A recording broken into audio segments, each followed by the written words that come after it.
If you like the story, you can support the author on Patreon. Link is in the description. Chapter 1, The End.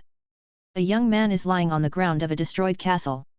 He is covered in blood, missing an arm, and barely moving, but still alive. All around him are dead bodies, some of them look human, but others can only be described as monstrosities. Creatures with dark, leathery skin, ugly faces, and horns. On the other side of the room, lies an older man. He has his back against a very beautifully decorated throne. The man has very inhuman features, almost snake-like. The young man raised his head with difficulty to look at the dead figure of his worst enemy, resting peacefully against his throne, at the heart of what was once Hogwarts. "I hope you rot in hell," the man said before he started coughing blood. He knew that his time was near too, but he didn't mind that. After losing everyone that he cared about, death will be welcome as an old friend. The man then laid his head back on the floor and closed his eyes. He was very tired. Flashes of past events started to appear in his mind. His name was once Harry Potter. His parents were murdered by a Dark Lord who called himself Voldemort. He had a terrible childhood at the hands of his Muggle relatives who he rather not remember. At the age of 11, he discovered that he was a wizard and attended Hogwarts. He made many friends that will become like his family in time. Ron Weasley, Neville Longbottom, Luna Lovegood, Hermione Granger, and Ginny Weasley. During his 4th year, Voldemort came back from the dead, and the Second Wizard War started. Afterward, Dumbledore decided to trust Harry with all of his secrets about the prophecy and the Horcruxes. And together, they went hunting for them.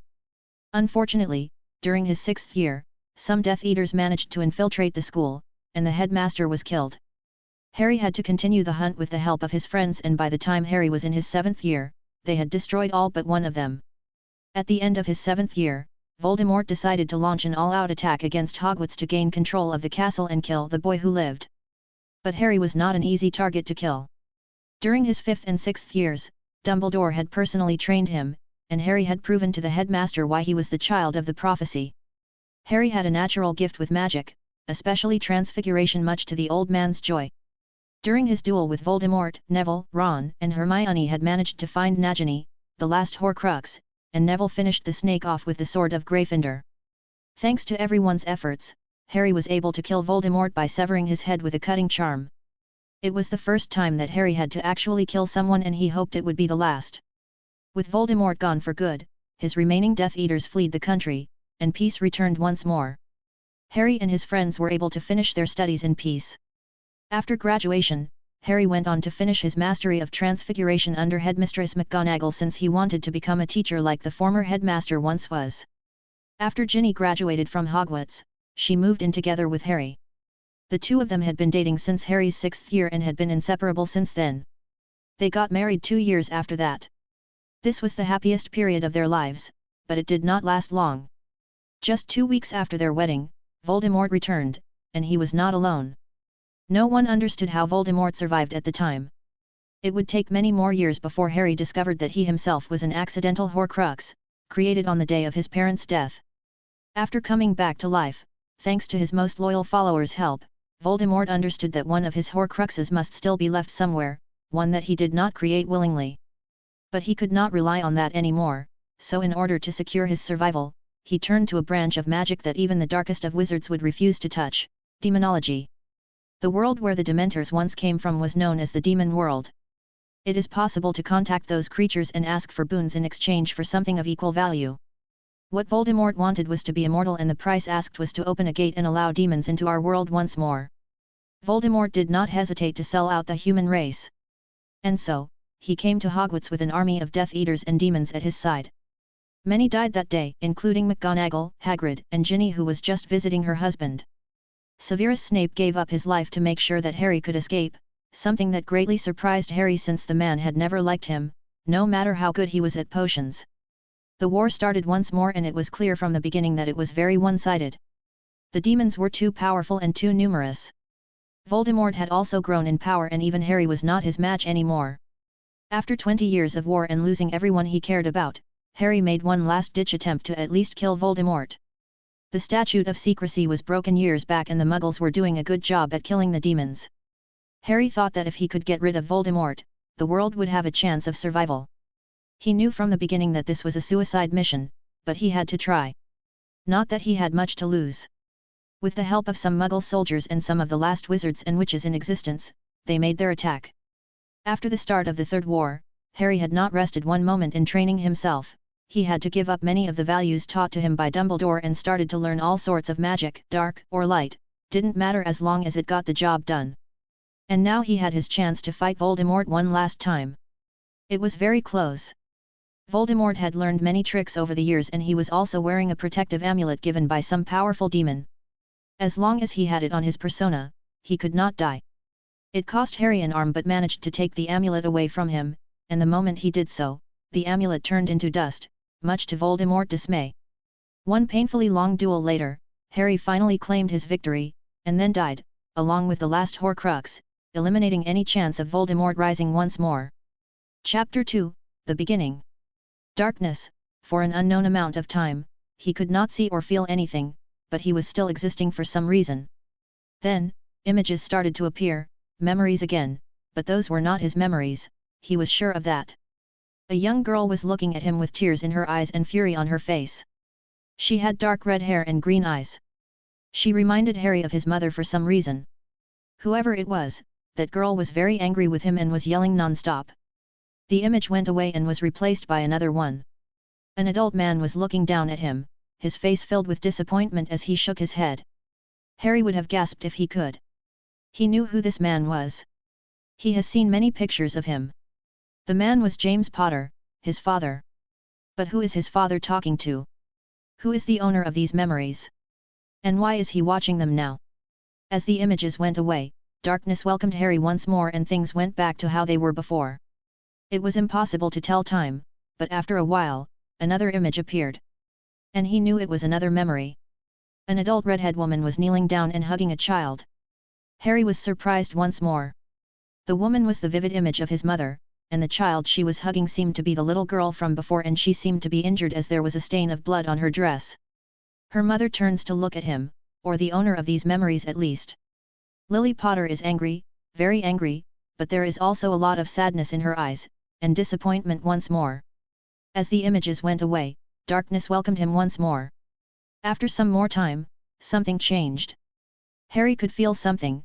This was a surprising fact because he hadn't felt anything for a very long time, but now, he could feel his body somehow. He tried to focus on that feeling and then, started to hear very distant voices. Healer! Healer! A female voice seems to be calling in distress. Look, he's moving, the same female voice said. Merlin, you are right. He is waking up, a male voice said. The light then started to tear away the darkness that Harry had grown accustomed to. Harry, oh my God, please come back to us! The female cried. She was calling his name and her voice sounded so familiar. Harry put all of his effort into opening his eyes and more light covered his vision until the darkness was no more. Everything was white and his eyes started to adjust again. He then realized that he was looking at a plain white ceiling. Harry! The woman called his name. Mr. Potter, can you hear me? The man asked. Harry turned his head towards the voices and there it was, the woman from those memories was staring at him with tears in her eyes. He tried to speak but was unable to. The woman jumped on his bed and hugged him while crying. Oh, thank Merlin, we thought we lost you. She said. Have I reached the afterlife? It doesn't seem like that. I can feel my mother hugging me, I can even smell her perfume. But how can this be real? We are both dead. Of that, I am more than sure. Miss Potter, please, I need to evaluate the state of your son. The healer said. His mother stood back with reluctance and took a handkerchief to clean her tears. The healer waved his wand around and looked at Harry intently. Can you tell me your name, young one? The healer asked. Harry moved his mouth but no words came out, only some mumbling sounds. I guess you can't speak yet. Is not out of the ordinary, considering what you went through. Can you at least move your head to nod? He asked. Harry tried and was able to move his head enough to nod. Excellent. At least your motor and cognitive skills are working. He turned to Lily. We will need to keep him here for now. I need to perform more tests when he has a chance to rest a bit. But, is he going to be fine? Are there any problems? Lily asked with worry. Physically he seems perfectly fine. Is his mind that worries me? But I need him to speak so I can conduct more tests. We will wait for now. He should recover his ability to talk by tomorrow. The healer said before leaving. Lily turned to him. Harry, I need to go call your father. I will be back in a few minutes, don't worry, okay. Harry nodded and she left in a hurry. He then started to move his head so he could take a better look at his body. Something felt off. When he looked at his feet, Harry realized what it was. His body was really small, like a child. His mother still called him Harry and the healer referred to her as Miss Potter. So he was still Harry Potter, but his parents were alive. This did not make any sense at all. So, it cannot be time travel. Did I wake up in a different world? He thought about the possibility, no matter how absurd it sounded. There were many magical mysteries still left undiscovered and parallel worlds were one of them. But they were just theories, no one has ever been able to travel to a parallel dimension and come back to tell the tale. His mother then came back into the room and sat at his side while stroking his hair gently. Everything is going to be okay. She said softly. Yes, I'm not so sure about that. Harry thought. He then felt very tired and his eyes started to close against his will. It didn't take long before falling asleep once again. Chapter 3, Dreams. Harry found himself inside a big garden, to his left was a luxurious mansion, and to his right was a very dense forest. In front of him was a familiar girl with dark red hair and green eyes like his own ones. This time she did not look angry, but instead, she looked afraid. Harry, please stop. You are scaring me. She said. The reason for her fear became obvious very quickly. The owner of these memories was holding a wand and pointing it to the girl, who he was now sure must be his sister. Shut up. It's always you, you are the favorite one, always, always, ... He moved the wand around threateningly. The girl started to tear up. I'm not. Shut up. If only you and Holly were not here, it would be just me. They would have to love me then. Dad would have to be proud of me then. His voice seems to be getting more deranged. He kept pointing the wand that he stole at his sister. The girl was backing down without looking and tripped over a stone poking from the ground, making her fall on her back and crying in pain. Let's see, the book said it was something like this.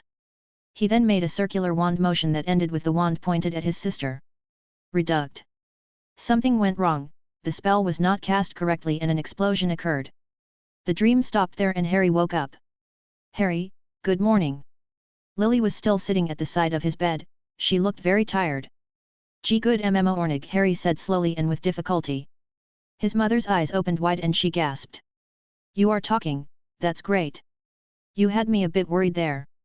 Your father was here last night, he promised to visit during his break from work. She smiled. The door opened up and the same healer from the day before walked in. Good morning Miss Potter and Mr. Potter. He took a seat next to Harry. How are you feeling today? Be better, Harry said. I see. He then pulled a potion. Drink this, it will help you recover a bit faster. Harry drank the potion and felt all of the muscles of his body recover a little bit. How long? Harry said. We'll get to that. But first I need to ask you some questions. The healer pulled up a small book of notes and a quill. What is the last thing you remember? Harry tried but he didn't seem to have access to any memories of the previous owner of this body, other than the dreams. Was last night's dream the last thing that happened? Did the previous Harry actually die while trying to kill his own sister and I somehow ended up taking his place?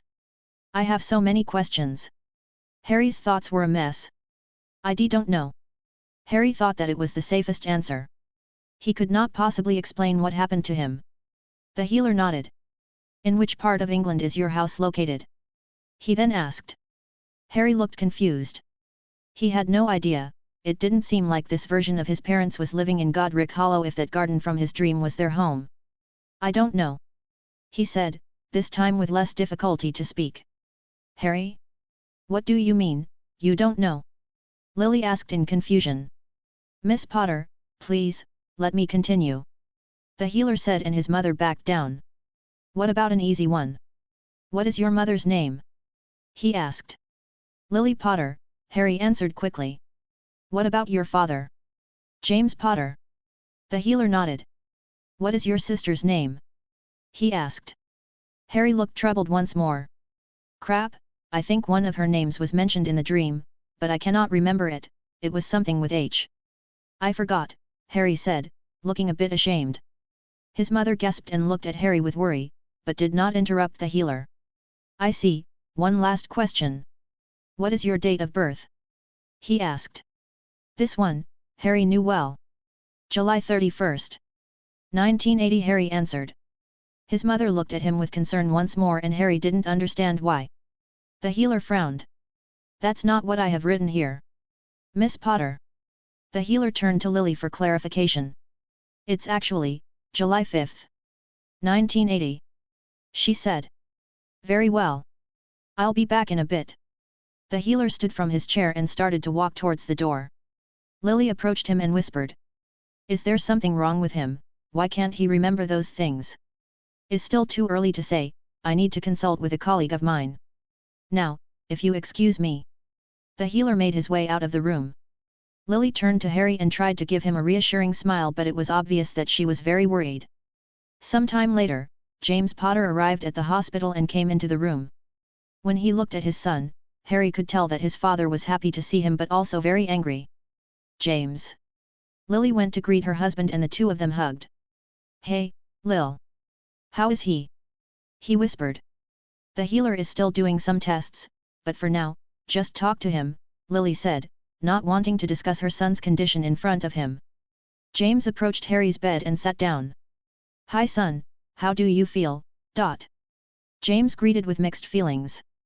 I guess he knows what the other Harry did to end up in the hospital. If I remember correctly, James Potter was an Auror before being killed. Harry concluded. I'm feeling fine, Dad. He said slowly. The potion the healer gave him was doing effect and his difficulty speaking was vanishing. Before James had a chance to say anything else, the door opened again and two men entered. One was the healer that previously attended Harry. Ah, Mr. Potter, it's good to see you again. This is my colleague. He pointed to the older man next to him. He is one of the best mind healers in Saints Mungo. I called him here to take a look at your child. A mind healer? James asked in confusion before looking at Lily. Lily was going to start explaining when the healer intervened. I believe it would be better if we discuss this in my office. Giving a passing glance at Harry. My colleague will perform an evaluation of your son's state in the meantime. James nodded and followed the healer. Lily gave one last smile to Harry before leaving too. Once they are gone, the mind healer will perform a long series of questions, ranging from personal information to some general knowledge. Then he asked Harry to perform some simple tests like recognizing shapes or specific objects in pictures. Harry tried to answer truthfully whenever he could and would claim ignorance when it came to questions about his personal life. That wasn't a lie either because he didn't really remember anything that the previous Harry had done, aside from those dreams. Chapter 4, Meeting the Sisters. Later in the afternoon, the healer and mind healer who attended Harry were discussing their evaluation with the parents. Selective amnesia? Lily asked with concern. Yes, Miss Potter. Your son still has all of his general knowledge intact, but he is unable to remember most details about his personal life. He doesn't even seem to remember the names of his sisters. Although he does remember the names of his parents at least. The mind healer explained. He doesn't remember Lyra and Holly? Are you sure he is being sincere? My son has a history at being disingenuous, to say the least. James said. James. How can you say that? Lily wanted to scream at her husband. James gave her a look. Am I wrong? Lily looked down. Well, no. Harry has always been a bit disobedient. The healer looked at the couple but didn't say anything. The mind healer then spoke. Mr. Potter, I have been a mind healer for almost 40 years. If anyone is lying to me, I would know, especially a child. No, your son was telling the truth, and my diagnosis is correct, I can assure you of that. Then, what do we do? Is he going to recover those memories? Lily asked. You can take him home, there is no more reason to keep him here. Just be mindful that he may need a reminder of even some basic things like where is his room or who are his friends. As for recovering his memories, I would say is unlikely, but the mind of a child is very resilient, he will adapt in no time, you'll see. The mind healer said. Oh, one more thing Miss and Mr. Potter. The healer said and everyone turned to face him. Don't be too surprised if your son's personality changes a bit. Is a normal side effect in cases of amnesia. After all, our memories and experiences are what often defines our personality. That would be good news, mumbled James. Harry had finally a chance to take a good look at himself when he was changing his clothes before leaving for home. He looked almost exactly the same as he remembered looking at the age of 10. Just without the malnourishment and with better clothes. What called his attention the most was the lack of a scar on his forehead. He could not help but wonder how different this world was from his original one, but could not do anything at the moment. His mother noticed Harry moving his hair and touching his forehead. Is everything okay, Harry? Does your head hurt? She asked. Harry stopped and looked at her. Yes, everything is fine. He will have to find an opportunity to find out what important changes this world has. Are you ready, Harry? His mother asked while extending her hand. Harry nodded and grabbed it. You remember apparition, right? She asked softly, and Harry nodded once more. Lily lifted her wand and they were gone from the entrance of Saints Mungo. The three of them appeared in front of a huge mansion that Harry did not recognize. We live here. I don't remember the Potter family being this rich. My trust vault barely had enough to buy a small house. Did the goblins hide another vault from me? Harry wondered if this house even existed in the other world. Lily and James looked at Harry and noticed the surprised expression he was making. Don't remember the house? James asked, still somewhat doubtful if his son was pulling some sick prank, as it would not be the first time. Harry shook his head. Sorry. It's okay, dear, let's go inside, Lily said reassuringly. They made their way through the mansion until they reached a big living room with very expensive-looking decorations. Two girls were lying on a comfortable leather couch. The older one seemed to have reading a book to the younger one. The moment they heard the steps, they both turned around. Mommy, Daddy. The young one jumped from the couch and started running towards James and Lily. James knelt down and hugged his daughter. Hello, love. I'm sorry we're arrived a bit late. James said with a smile. The older girl approached too to greet her parents, but she obviously had more restraint. Mom, Dad, she smiled at them. Then looked at her brother. Harry. She said with badly contained disdain. Harry gave a sad smile. He knew that earning the trust of this family was going to be difficult, especially for his older sister. Hi. This is Lyra, she is 1 year younger than you, Harry. Lily placed a hand on her shoulder. And the little one is Holly, she will be 5 in 1 month. Harry looked at his new sisters. Lyra was the same as in his dreams, she had dark red hair, green eyes, and his mother's nose. She looked like a miniature version of Lily Potter with darker hair. The young one had black hair and hazel eyes, she had obviously inherited most of her looks from James Potter. The two girls looked at their mother in confusion about why was she introducing them to their brother. There is something you need to know. Your brother is suffering from something called selective amnesia. That means that he remembers some things but doesn't remember others. Lily explained. And he doesn't remember us? He is obviously lying to not get in trouble. Lyra spat the words. No, the mind healer assured us that he was telling the truth, James added, even though he also had his doubts. Lyra looked at Harry with obvious anger. Well, I don't believe you. You have always been a liar. She separated from her mother and stormed out of the living room. You will have to forgive her, Harry, you may not remember it, but you were always a bit mean to her in the past, Lily said to her son. A bit. James raised an eyebrow and Lily gave him a stare that said you are not helping. Holly approached Harry and looked up at him. You don't remember Holly? She asked innocently. Harry knelt down to stay at his sister's height. I'm sorry, little one. But, I would love to get to know you all over again. Harry smiled and ruffled her hair. Holly giggled while James and Lily were looking with shock on their faces, their son had never behaved so cheerfully with anyone. He always seems angry or stressed. Chapter 5, Settling Down. After his mother gave him a quick tour of the house, Harry was led to his room.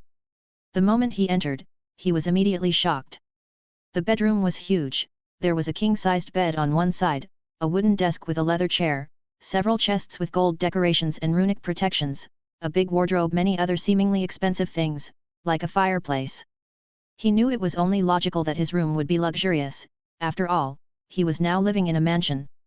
But he could not help to be surprised after spending half of his childhood in a cupboard and the other half in the spare room with broken furniture that his uncle probably got for free in some junkyard. He walked around his room and noticed something sticking from the top of the wardrobe. Using the chair, he managed to get it down. It was a broom. Whoa, this Nimbus 1900. Best broom of its day. It looks like it was never even used, not even once. It was completely covered in dust and seemed to have been sitting on top of that wardrobe for a while. He then noticed an inscription. Happy birthday Harry, we love you. Dad and Mom. 1989. Harry's grip on the broom got stronger as he gritted his teeth in anger. Ungrateful bastard. It seems like the more I find out about that Harry, the less I like him. Something then occurred to him and started to look into the drawers of the desk. Aha, there is one. Harry picked up the small diary and placed it on the desk before sitting down. He had the feeling that an angsty lonely child who seemed to hate everyone would write his complaints somewhere. The diary only dates back 1 year, starting August 15, 1990. By the contents, it seems to be Lyra's birthday. He complains about how his father bought her a Nimbus 2000 while they only bought him an older model. I guess he never considered the fact that the Nimbus 2000 had just come out that year. He then talks about how Lyra had always been favored by their parents, especially their father. Harry kept flipping the pages and reading the contents. The diary is filled with bitterness against his own family, especially his sister Lyra, whom he seems to be very jealous of. He almost reminds me of Malfoy. The little brat also complains about his lack of friends while Lyra had many and blames it on his parents. The last pages of the diary had some disturbing contents. Apparently, the other Harry had spent a while planning on stealing his dead grandmother's wand that his father kept stored in their bedroom and making use of it in order to teach his sister a lesson. So, not only did you try to hurt or even kill your sister but also destroyed your grandmother's memento in the process. Wow, even Malfoy was a lot better than this. How can a different version of me be so different? Harry could not understand it. He now hoped that the reason he appeared in this world was caused by the death of his alter ego. Until he remakes his occlumency shields and creates his mental realm, it would be impossible to scan his mind in search of some remnants of his former being. I swear that if there is anything left of him in there, I will get rid of it. Harry threw the diary in the fireplace and lay on the comfy bed. I don't know how I ended up here, but I have always dreamt of having a family like this one. Maybe some god up there decided to reward me, or maybe this is just some cosmic accident. Whatever the case, I will protect this family with everything I have. The next morning, he went to the kitchen and found his mother preparing breakfast. Good morning, Mum. Harry was starting to get used to having a mother now, but it still felt strange.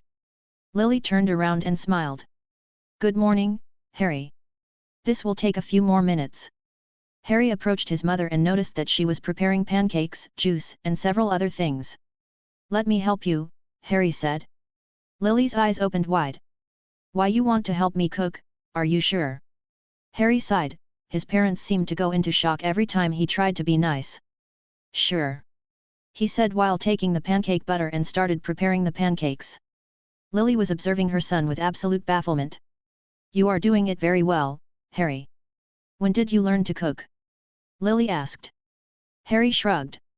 I don't know, maybe I learned by watching you, and my body somehow remembers it, Harry said. Once they were putting the food on plates, the rest of the family entered the kitchen. The first one was Lyra, who gave her mother a hug and a surprised stare at Harry before sitting down. Then came James carrying their youngest daughter, Holly, on his shoulder. That smells great, Lil. James said while giving his wife a kiss. Thank you, Harry helped me with the breakfast, Lily said proudly. James raised an eyebrow. He did. Lyra gave Harry an incredulous look before staring at her breakfast with suspicion. Holly didn't care and started eating. Harry noticed that his father was reading the Daily Prophet. Dad, can I borrow that when you are done? He said while pointing at the paper. James seemed a bit surprised but didn't comment on that. Sure, I only read the front page usually. After having breakfast, Harry went to the sink and was going to start cleaning the dishes when a house elf appeared. Oh, no, Master Harry. Mipsy already left Miss Cook, I will do the cleaning, please. Harry was startled for a moment. A house elf, ... Master Harry, ... The elf looked confused.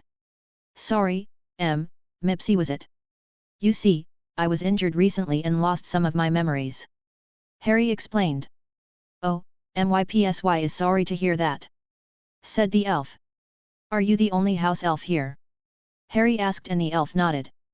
Very well then, I'll leave you to your work. The elf smiled and went to clean. Harry left the kitchen and went to the house library while carrying the newspaper his father gave him. The library was almost as big as the one in Hogwarts and must contain thousands of tomes. Wow!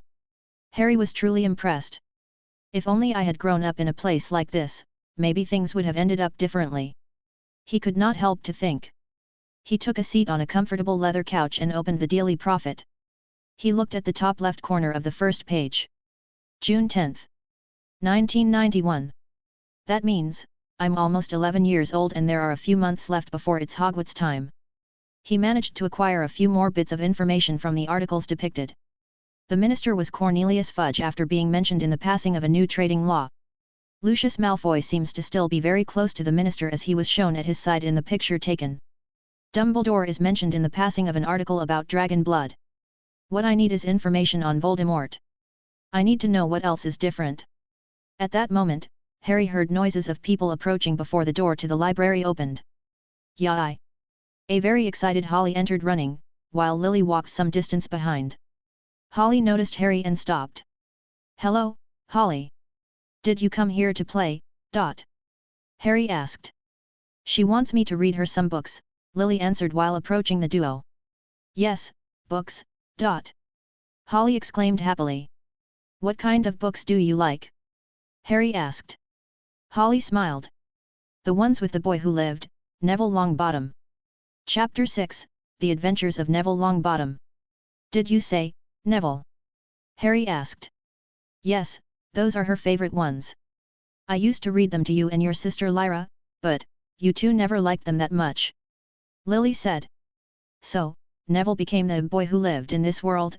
Of course, the prophecy must have excluded me, because I was born almost a month earlier, leaving only one choice for Voldemort to attack. When Harry was pondering about the changes in this world and how to gain more information, he suddenly had an idea. Holly, you must have a lot of books about the boy who lived, right? Harry asked his little sister. Holly's eyes illuminated with enthusiasm. I have lots. Holly took Harry's hand and started to lead him towards one of the bookshelves. Lily was watching the interaction with a smile.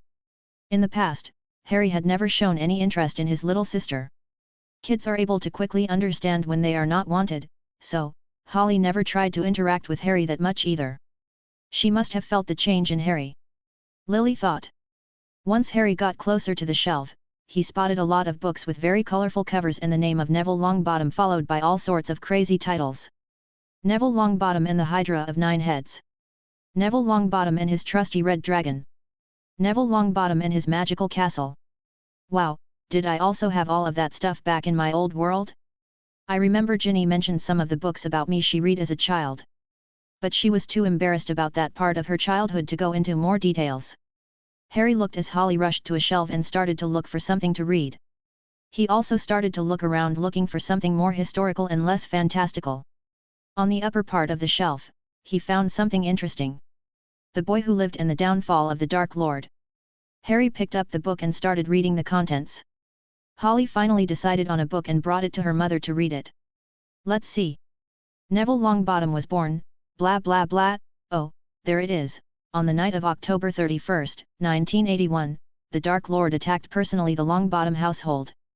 Lord and Lady Longbottom battled ferociously but unfortunately perished in the end. Harry made a pained expression at the mention of the Longbottoms.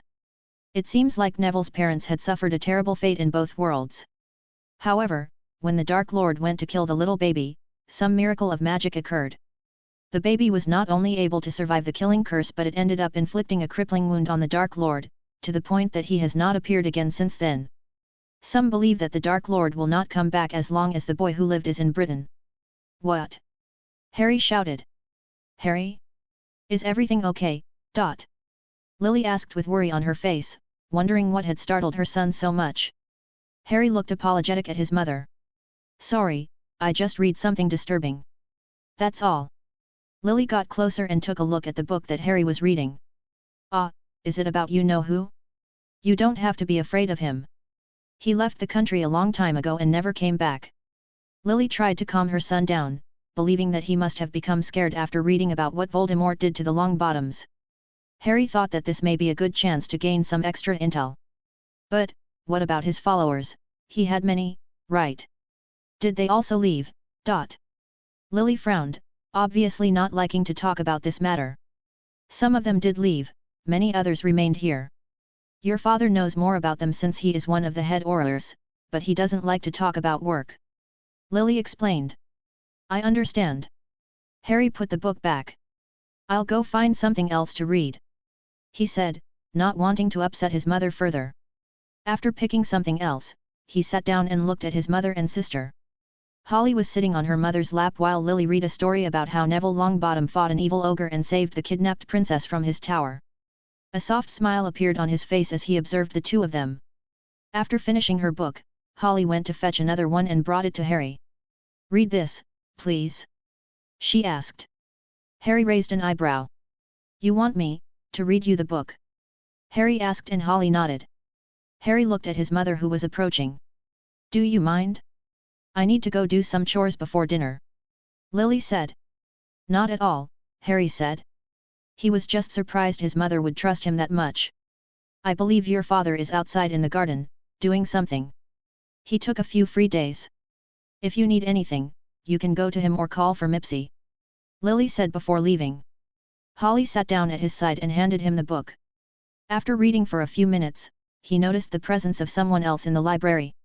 I bet that's the house elf. Mother must have asked her to keep an eye on us, he thought. Harry wasn't really offended. It would have actually been very reckless to leave a 10-year-old who had just come back from the hospital with a brain injury to take care of a 4-year-old with no supervision. Harry ignored the presence of the elf and continued reading for a while. He then noticed Holly started to yawn. Must be nap time, he thought. Mipsy, you can come out, Harry said out loud. The elf appeared in front of them. Master Harry knew I was there, the elf asked. Never mind that. Help me carry my sister to her room so she can sleep, Harry said while picking up Holly, who was starting to close her eyes.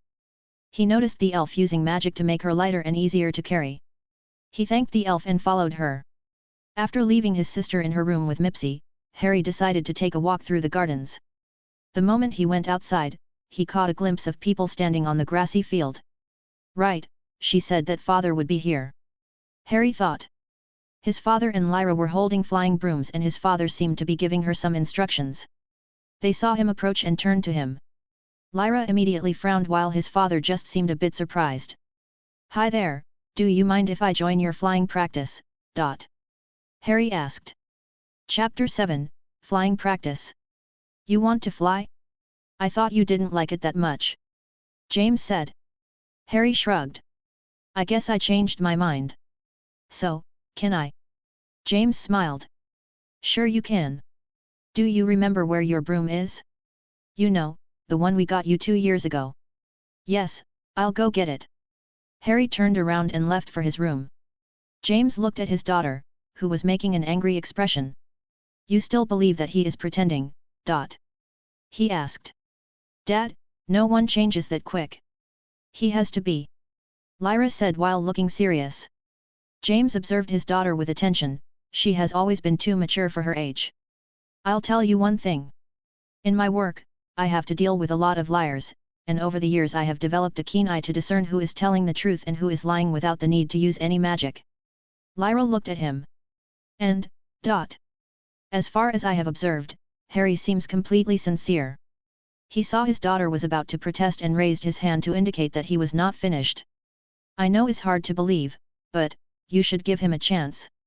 If he is sincere about wanting to change and you keep pushing him away, he may revert back to being the way he was. You don't want that, right? James finished saying. Lyra did not raise any complaints, but she still didn't seem completely convinced.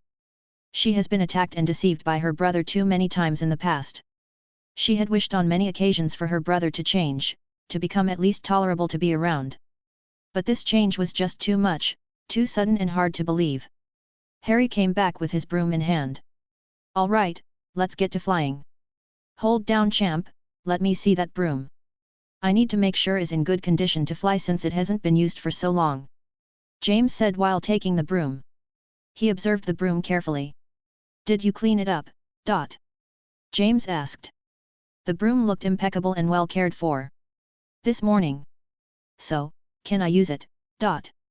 James handed the broom to Harry. Yes, it seems in good condition. But let's go slow, I don't know if you remember what happened 2 years ago. James told Harry and this one shook his head. James sighed. Well, you were very excited about flying a broom at first, but you didn't listen to my advice and decided to fly away recklessly. In the end, you crashed against a tree, broke one arm, and didn't want to touch the broom again. Yes, you were always saying that flying was stupid. Lyra grinned. So that's why he left the broom there, covered in dust. Harry just smiled at her, ignoring her childish taunt. Well, let's try again then. Lyra was surprised by the lack of a bitter response as usual but didn't say anything else. James got into position.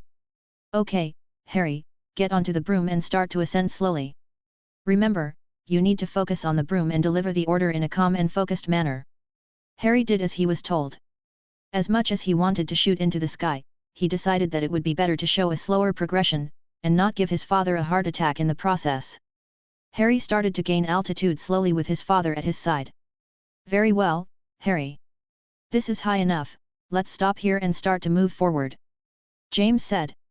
Oh, Merlin, this is going to be so dull. Harry thought. Lyra seemed to agree as she started to fly away from the duo at great speed. Don't go too far, Lyra. Stay inside the property limits. James said in a commanding tone and Lyra responded with an annoyed I know, Dad. Harry and James started to fly around the garden very slowly and only a few feet off the ground. My first flying lesson in Hogwarts was more exciting than this. Harry could not help to think, but kept his patience and continued with the exercise. At least he could get a good view of the house and its surroundings. The house itself was not as massive as he first thought, he was more impressed with how isolated the house was. All around it was a grassy plain and in the distance, he could see a thick forest that extended in all directions. A closer inspection was needed but a first glance, it looked like the grassy fields were indicating the limits of the wards. If that was the case, this property was around half the size of Hogwarts. In the end, the boring lesson did not matter to him that much, instead, he cared about the fact that he was flying on a broom next to his father. This was something he had dreamed of since he found out James Potter was a great Quidditch player in school. After almost an hour of practice, James told Harry to stop for the day. You did great, Harry. You know, I have the entire week off work. If you want, we can practice every day for a bit. James offered with a sincere smile. Yes, I would love that, Dad, said Harry. Even though the practice was a bit boring, he could not help but be genuinely happy at spending time with his father like that. Lyra then descended from the sky with her Nimbus 2000. Oh, you two slowpokes are done. James gave her a warning look. Harry chuckled. Yes, we are done for today. I'll see you at dinner, Lyra. After Harry left, James approached his daughter. He doesn't react to anything. The Harry I knew would have gotten angry with much less. Lyra said. James raised an eyebrow. Stop trying to provoke him, that's a bad idea. I just wanted to get a reaction. Are you sure you brought the right Harry from the hospital? Lyra asked. Chapter 8, Findings. Harry was slowly getting used to his new life. It seems like his parents were beginning to believe that he had changed for the better and was not going back to his old self. He had gotten very close to his youngest sister, Holly. She was very fun to be around and always cheerful. His other sister, Lyra, is still distant but at least, she has stopped trying to provoke him. Harry didn't mind and just found her attempts entertaining, to be honest. After all, it was just a 9-year-old using childish insults against someone who had gone through 2 wars. It would be needed a lot more than that to provoke him into action. Harry had spent a great deal of his time exploring the library, looking for any useful information or anything that he could have missed. He will not let his guard down after finding out that Voldemort is still alive even if he is hiding in a different country. Using old newspapers that thankfully Mipsy kept stored and some new history books about the recent war, he had managed to gather a lot of information. As the Boy Who Lived book had said, Voldemort seemed to have suffered some crippling injury instead of dying and fled the country.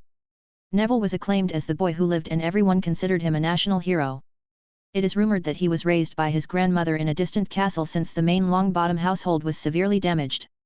But the exact location of this castle was never revealed to protect him. Harry felt sorry for Neville. The boy now will have to deal with some of the things he did in his past life.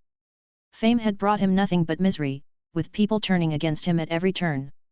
Even with Voldemort's absence, many Death Eaters remained in England and would launch attacks every so often to remind the country that they were not completely gone.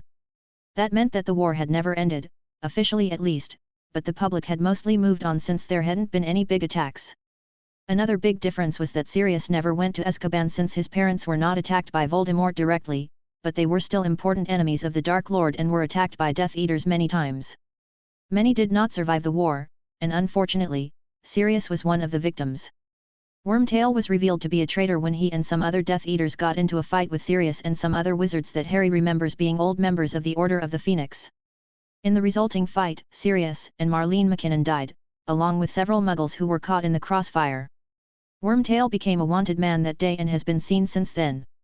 Harry's best guess is that Wormtail disclosed the secret location of the Order headquarters and they took the chance to launch a big attack. Remus was still alive and well. His father had mentioned that he would be visiting for Harry's birthday.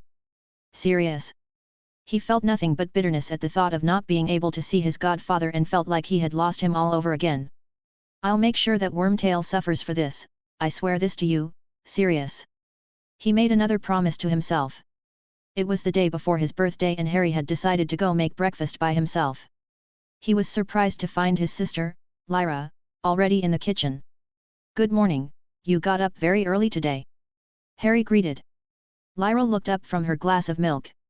I was thirsty, what about you, Dot? I'm going to make breakfast for everyone. Harry walked to the counter and started picking up the ingredients he needed. By yourself? Are you sure you know what you are doing? I don't want to be poisoned. Lyra smirked. Well, you can stay and try the food first if you want. Harry offered while he kept working. You have been spending a lot of time with Holly lately, Lyra said with a serious expression. Harry raised an eyebrow and looked at his sister, wondering where this was going. I have not told Dad everything about what happened that day. Only that you were playing with Grandma's wand and got hurt on accident. Lyra said. Harry was surprised. She lied to protect me. That would explain why his parents weren't more angry with him, especially his father. But, if you hurt my sister. Our sister. Harry corrected her. And, I would rather die than hurt any member of this family. Lyra was taken aback by how intense was Harry when he said that, and she didn't doubt that he meant every word.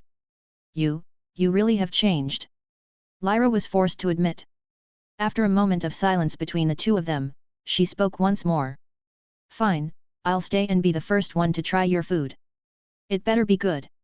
She pointed her finger at him and went back to her drink. I'll give you one last chance, Harry, last one, I swear. Lyra thought to herself. You'll see. Harry smiled and went back to work. Yummy, Holly said happily while eating. There were Cornish potato cakes, sausages, eggs, bacon, and seared tomatoes. This is really good, Harry, James said while eating and drinking his coffee. You know you don't have to, right Harry?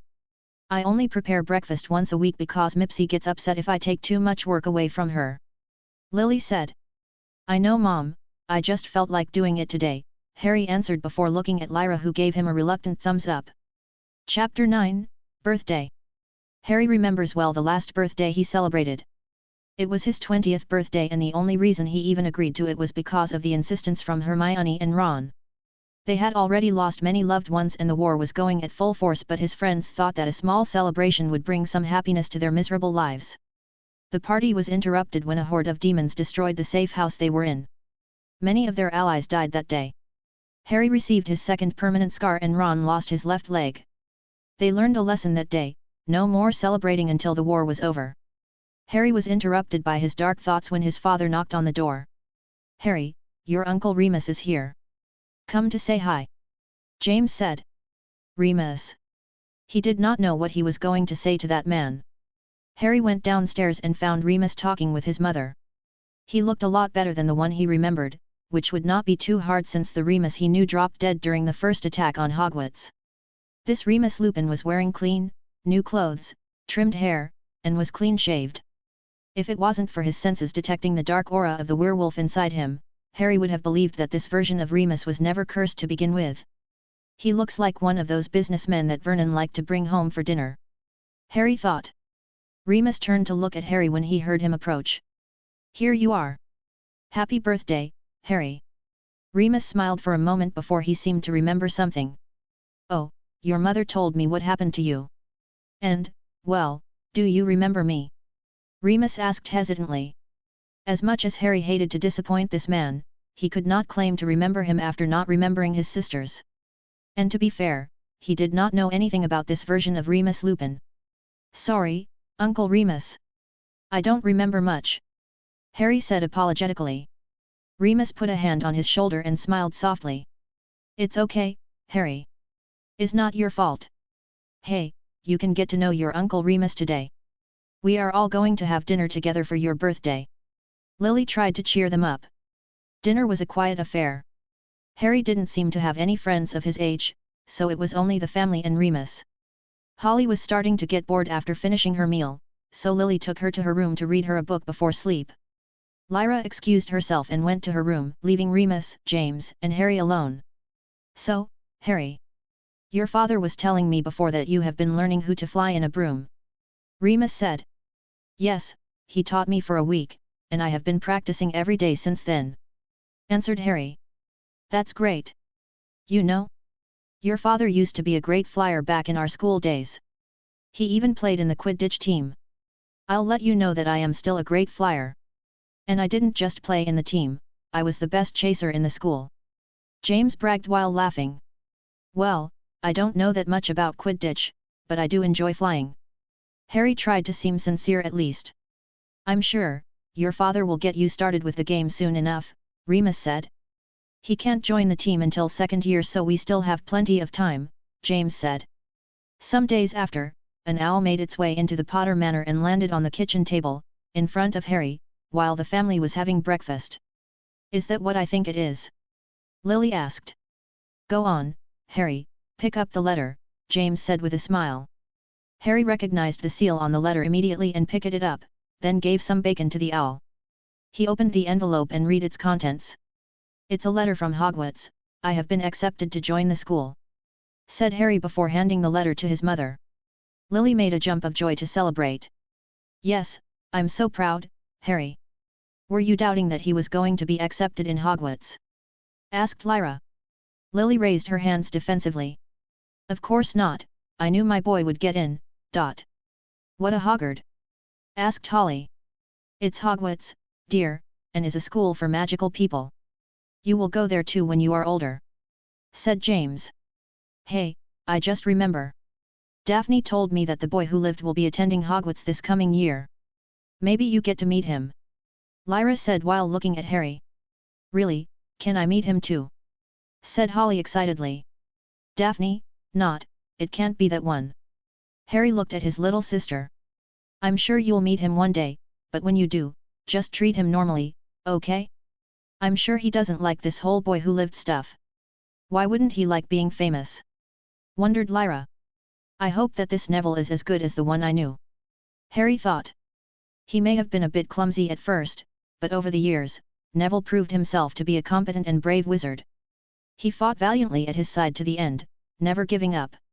You talk like you know him already. Said Lyra with suspicion. Harry reacted quickly. I don't. But he had a very hard life. And I'm sure he doesn't like to be reminded of what he lost. Lyra looked surprised, she hadn't thought about that, but it was true that Britain's hero had lost his family during the Dark Lord attack, and calling him the boy who lived was just a reminder of that day. You talk like an old man. She ended up shouting like the child she was. Those are very wise words, Harry. His mother said with admiration. Yes, well said, son. Said James. Chapter 10, Shopping Trip. Harry and Lily were walking through the streets of Diagon Alley. After receiving his letter, Lily told him that it was time for him to get a wand and buy all of the other supplies they needed. His father was busy with work and Lyra had to stay at home to take care of Holly, who could not come because according to his mother, it would take them all day to finish the shopping if they had to bring her. Besides, Holly's birthday would be shortly before his trip to Hogwarts, so his mother wanted to take the chance to buy her a good present. Harry, on the other hand, was just enjoying spending some time with his mother alone. "Here we are," Lily said as they arrived at the door of Ollivander's. They went inside and were greeted by a familiar old man. "Welcome." Ollivander looked at Lily for a moment. 10 inches, willow wood, and a phoenix feather core if I remember correctly. Lily smiled and took out her wand. "That's correct, Mr. Ollivander. I hope it has served you well," the old man said. "It has, thank you. But today we are here for my son." Lily put her hand on Harry's shoulder and nudged him forward. "Don't be afraid of him, Mr. Ollivander has always been a bit peculiar." Ollivander chuckled at the comment but did not seem one bit offended, instead looked proud of it. He then turned his eyes to Harry. "Of course, getting your first wand is a very exciting experience, young one." Harry smiled softly.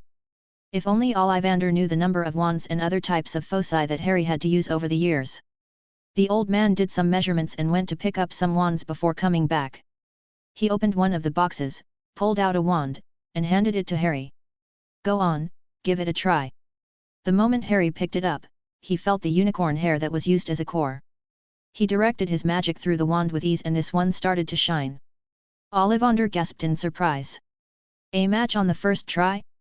In all of my years, I have never seen this before." Harry placed the wand back on the counter. "I prefer one with a phoenix feather if you don't mind, Mr. Ollivander." The man made a complicated expression. "Young man, that is not how it works, I'm afraid. The wand chooses the wizard, and this one has already chosen you." "Humor me, please," Harry asked. "Harry." Lily did not understand why her son was asking for a different one when that one seemed to be a good match, but she believed that her son must have a reason, so she turned towards Ollivander. "Mr. Ollivander, if you don't mind, Sigh, very well. Let's see, phoenix feather, I only have a few of those." He went to the back of the shop and started to pull out boxes. He then went back to the counter with 2 boxes and opened up in front of Harry. The one on the left had a dark wooden color and was about 10 inches long. The one on the right was 11 inches long and was made of holly. Harry smiled at seeing his old wand and was very tempted to pick it up. No, if Neville is the boy of the prophecy this time, he may need that wand.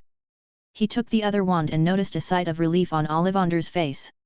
The moment he picked it up, the wand illuminated the entire room and a rush of wind came from Harry, pushing everything away. Lily grasped the counter to keep her balance and Ollivander had to hide behind it. When the phenomenon ended, the old man rose up and looked at Harry in disbelief. 2 connections and this one was much stronger than the previous wand, amazing.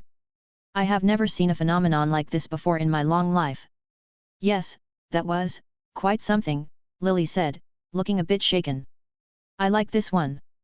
Harry smiled. After leaving the wand shop, Lily took the box containing Harry's new wand and put it inside her purse. You can have it when it's time to go to school. I'll keep it safe until then. Harry just shrugged. He understood where she was coming from. The last time her son tried to use a wand, he ended up in the hospital. And is not even allowed for him to use a wand before attending Hogwarts anyway. Let us go to Madame Mocking's to get your measurement done, then we can go to the library next. That way can get your school books and some fun storybooks for Holly's birthday. Don't we need a suitcase to start putting things inside? He asked. Lily tapped her purse. I have one in here, it has been reduced using a charm.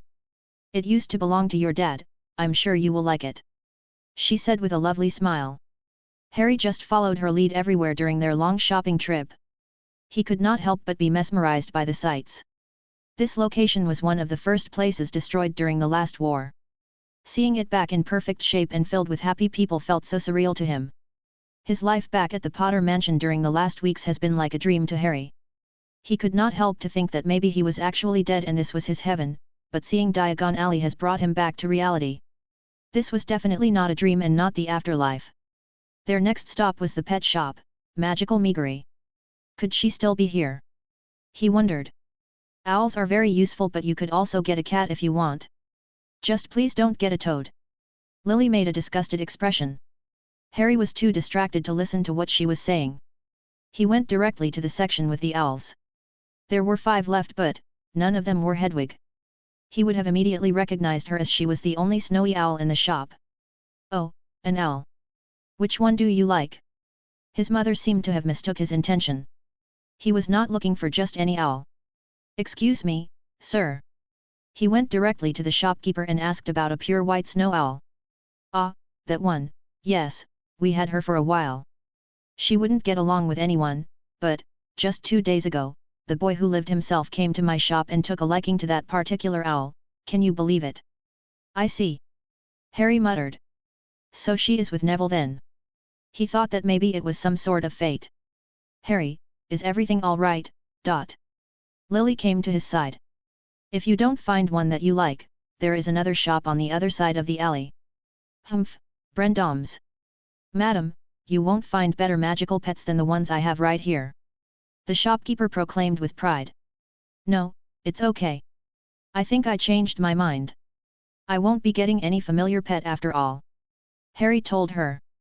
Their shopping trip took quite a while. They were currently in their last location, an ingredient shop for potions. It wasn't the one most people go to, but one that was located in one of the inner alleys. During her student days, Lily was a very talented potioner and her professor had introduced her to this particular potion shop. Since then she always made her purchases here instead of the most popular one. She became close friends with the owner and was always given a discount. Okay, I think we have everything. Lily went over the school list one more time after paying for the ingredients. Are you sure you don't want a familiar pet? If you get an owl you can use it to send letters to us. Suggested his mother for the second time. No, I can use the school owls to send messages, don't worry about it. He had no intention of replacing Hedwig. Chapter 11, Trouble in the Alley. Well, if you don't want you, that's fine. Lily decided to not push the issue anymore. If Harry did not want a pet, that was fine. Maybe he will change his mind after Lyra gets one next year, she thought. By the time the mother and son duo left the ingredients shop, the sky was already starting to turn dark. Oh my, we took a bit too long for this shopping trip, said Lily while looking upwards. That's because you wasted 2 hours in the potion shop chatting with the owner and browsing ingredients. Not to mention how long it took to find a present for Holly. Harry wanted to complain. There was little light left in the alley, soon the magical candles all around Diagon Alley would turn on and many shops would start to close, leaving only some bars and restaurants. Their current location was a short distance away from the main street and not considered a dangerous place by any means, but for some reason, Harry could not help to have a bad feeling as soon as they left behind the door of the shop. Over the years, he had learned to trust his instincts as they were honed over many battles and this has saved him many times. We should hurry back to the main street. Harry looked around while they were walking. Lily looked at her son. It's okay, sweetie.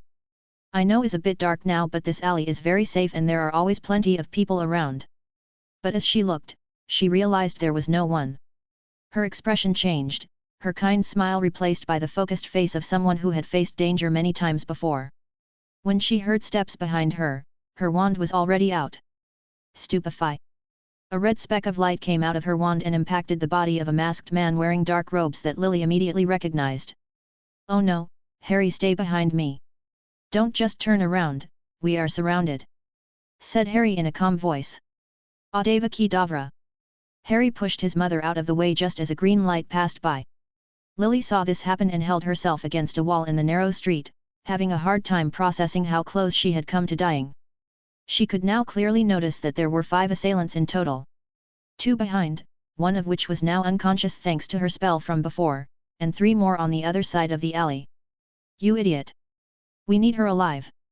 The tallest one in the group spoke with authority. So, he immediately revealed who is the one in charge and what their mission was. I have to admit, I have grown accustomed to being the target, this is kind of new. But also troublesome. Harry considered for a moment how to act. He acknowledged that his mother was a powerful witch but she won't be able to fight against 4 opponents while being surrounded in this narrow alley. Spells started to rain on her while completely ignoring Harry as none of the Death Eaters considered him a threat at all.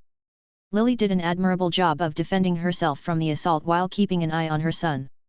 She may even be able to escape, had she been by herself. Harry saw a nasty fire-type curse approach Lily while she was busy deflecting another curse and decided to intervene. He created a Wandless Protego shield to stop the spell but it was not enough to completely block the magic. Ah! Lily yelped in pain as her hand was burned and her wand turned into cinders, leaving only the phoenix feather that Ollivander used as the core levitating slowly to the ground. Lily lost her balance and fell with her back against the wall while clutching her injured hand. Tisk, this body lacks the power to perform wandless magic correctly. Harry admonished himself for not putting more force onto the shield. Got her. Finally. The Death Eaters celebrated in joy. Harry moved to Lily's side and examined her wound. She had some second-degree burns, nothing that a bit of magic could not fix in a few minutes. Harry, run to the main street. She looked at him with pain and despair. He had seen that look before and he did not like seeing it on his mother. Someone was going to suffer a lot from this. Harry focused on circulating his magic and constructing the spell with utmost care. The palm of his hand gained a white shine to it, indicating his success. I can do this much without a wand at least. He lamented his lack of preparation for the current situation. He placed his hand on his mother's shoulder and before this one was able to speak again, Lily felt an overpowering wish to fall asleep. Harry observed his mother as she closed her eyes. He did not want her to see what he was about to do to these men. If I did the spell correctly, her memories should be fuzzy when she wakes up. What happened? Did she pass out from the shock or something? The attackers did not understand why his mother went unconscious all of a sudden. Harry took their moment of confusion to grab the phoenix feather from the remains of her mother's wand and held it in his right hand. He knew that it would be pointless to put his hand inside his mother's bag to retrieve his own wand. Those bags have strong security measures to prevent anyone but the owner from retrieving the objects inside and it will take too long to crack open. Maybe I should have asked her to give me the wand or to take the wand for herself. Well, too late for that now. This will do. He held the feather between extended two fingers and wrapped it around them, forming an improvised wand of sorts. Wands are easy to break, so one has to learn some tricks like this to survive. I won't be able to cast anything too complex like transfiguration, but I should manage some elemental magic at least. What do we do with the kid? One of them asked. Take him out, commanded the leader. The one next to him looked to his side. You go get him, Casey. I don't like brats. Fuck, don't say my name, Kyle. Ah, novices. Harry would have smiled, had the situation been different. Chapter 12, Glimpse. There were 4 hostile targets in total. 3 in front of him and 1 behind. The alley was narrow, so there wasn't much space to dodge and get past them. Not that escaping was an option to begin with. He glanced at his unconscious mother. Priority is to protect her and second to eliminate the targets. If I take care of the one at the back, I can then act as a shield against the rest. One of the men in the front was calmly approaching Harry with his wand in hand while the rest waited. This gives me a better chance. Let's start with him. Please don't hurt me, Mr. Dot. Harry used his best acting skills to make a desperate expression and begged the approaching man. The masked man called Kyle let out a chuckle. Sorry brat, you just got unlucky. Being born to that mudblood traitor. His voice was juvenile. Harry determined that he must not be much older than 18. They are using new graduates for grunt work, not that surprising, I guess. He thought to himself while waiting for the man to get a bit closer. He was right between Harry and the 2 others behind him when the masked man, no, the masked boy stopped. I'll make this quick at least. The young Death Eater looked at the sad child without an ounce of compassion, pointed his wand at him and began to cast a blood-boiling hex. A dark spell that is considered to administrate very painfully and slow death to its victims. The downside is its average casting time, but considering that his target is an unarmed child, the Death Eater saw no danger in his decision to make his victim suffer a bit longer. What happened next was something that none of them could have anticipated, not even in their wildest dreams. Ignis. A cold voice that could not belong to a young child was heard, and a wave of flames came into existence in front of him before moving forward in a straight line until it made contact with its intended target. The young Death Eater did not even have time to process what happened when he found himself engulfed in flames. Harry spun around to face the lone target at the back and after a swift motion, he spoke again. Incendium. Iridescent liquid flames appeared and splashed all over the man's white mask. His entire head started to melt before the intense heat, not even allowing him to opportunity scream for more than a second before collapsing onto the ground, lifeless. Ah! The young Death Eater kept screaming. Kyle's body was completely covered in fire and the pain was overwhelming. Move! The leader of the group ordered. His subordinates had placed themselves in the way and they were unable to see what was going on. They just heard Harry mutter 2 words and saw Kyle exploding in flames. As soon as the screaming boy went down, the two remaining Death Eaters were able to assess the situation better. They saw that their other partner was lying down and was not moving at all.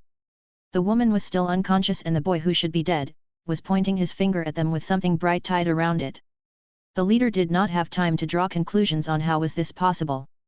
How could a little unarmed child kill two of his men, no matter how young and inexperienced they were? The last recruit at his side looked to be in shock and unable to move, at seeing two of his friends killed in a matter of seconds. This is no time to hesitate.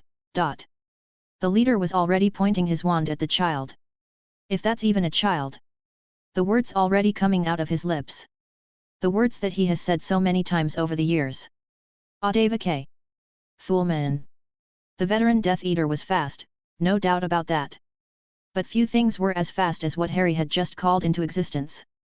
A bolt of lightning impacted the man's chest and came out of his back while turning his insides into charcoal. The young Death Eater at his side was not hit by the lighting directly but was unfortunately close enough for an arc of lighting to jump into his body. The electrical discharge was not very strong but it was more than enough to stop his hearth. Harry frowned at the display. Those spells that he had just used should have caused a lot more damage than they did. How weak, I'll have to do something about that. His displeasure however did not last long. He looked at the hand that was holding the phoenix feather and saw how badly burned it was. This was a natural side effect of using your own flesh and bones as the casing for the wand core. Had his spell been a bit more powerful, Harry would have likely lost his entire hand. As he went to take another step, a sharp pain traveled through his body like a shock. He immediately recognized this particular pain. He had suffered from it a few times in the past, but never this quick. Damn it, just 3 lousy spells and my magic reserves are nearly exhausted. The sound of steps could be heard and Harry knew that he had little time before people arrived here. It was closing time at Diagon Alley so few were still around but the commotion from the fight was loud enough for everyone remaining in the alley to have heard it. With great difficulty, Harry removed the phoenix feather from his burned fingers and stored it safely in one of his inner pockets before moving to his mother's side and sitting down. He was completely exhausted and his body was about to shut down. The last thing he heard was a woman screaming in horror and a man saying, "Oh, by Merlin, what happened here?" Chapter 13, Back in a Familiar Place. When Harry opened his eyes again, he found himself in a familiar room. He had, very recently, spent some time in this place. Back to Saints Mungo, hey. He was not alone, however. As he moved his head around, he was able to spot the sleeping figure of his mother on the next bed. He looks at his right hand, it is covered in bandages. That's what happens when you cast magic with only the wand core, the burns shouldn't be too bad. Memories of the last events were replayed before his eyes and he started to analyze them, looking for flaws or things he could have done better. This was something he had grown accustomed to doing after every battle.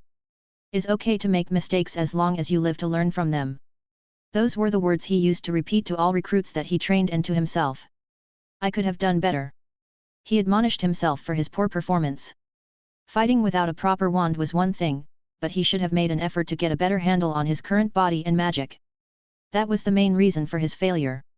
It would be difficult to train properly at home but as soon as I'm back at Hogwarts I can make use of that room again. He concluded. The door of the room opened and a group of people entered. Harry.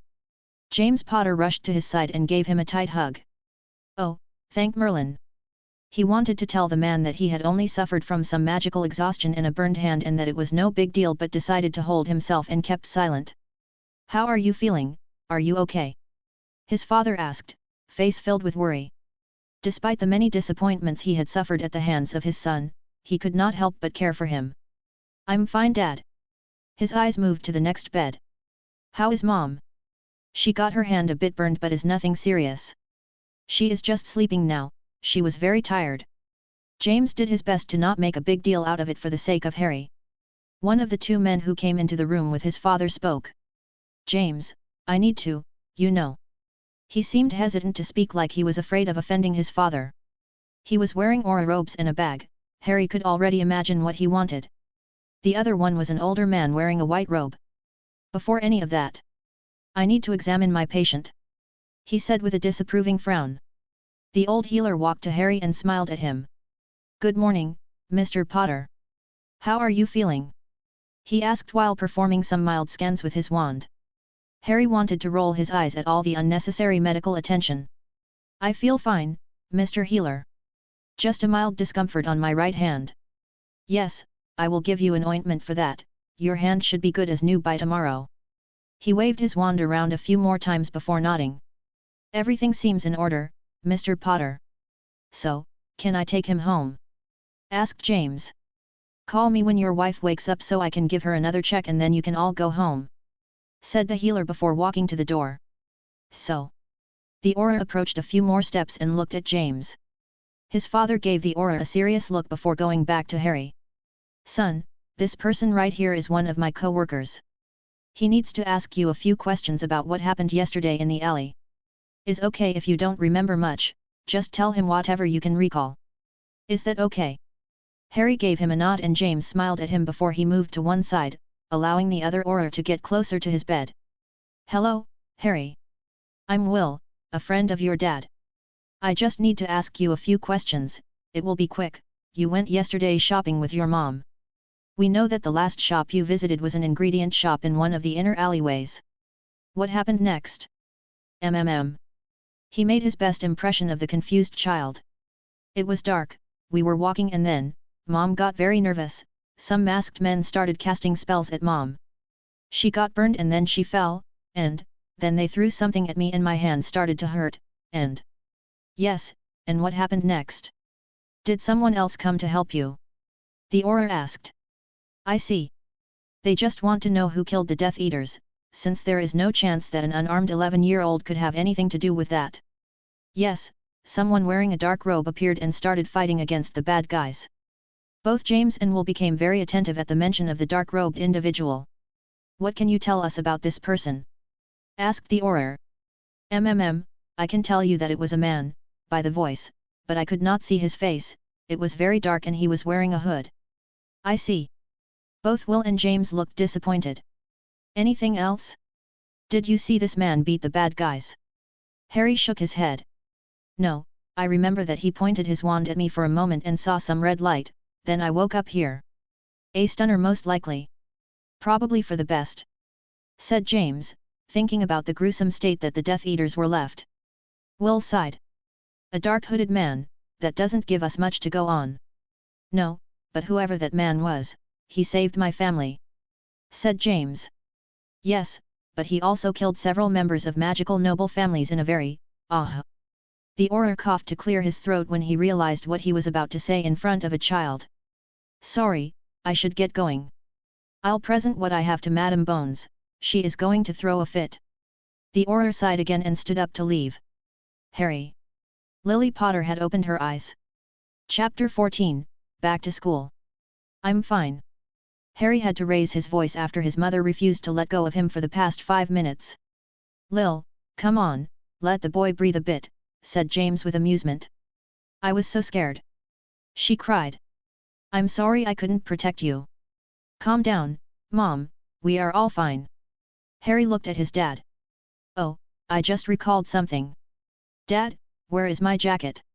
Is inside the small wardrobe on the corner. Do you remember something else about the attack?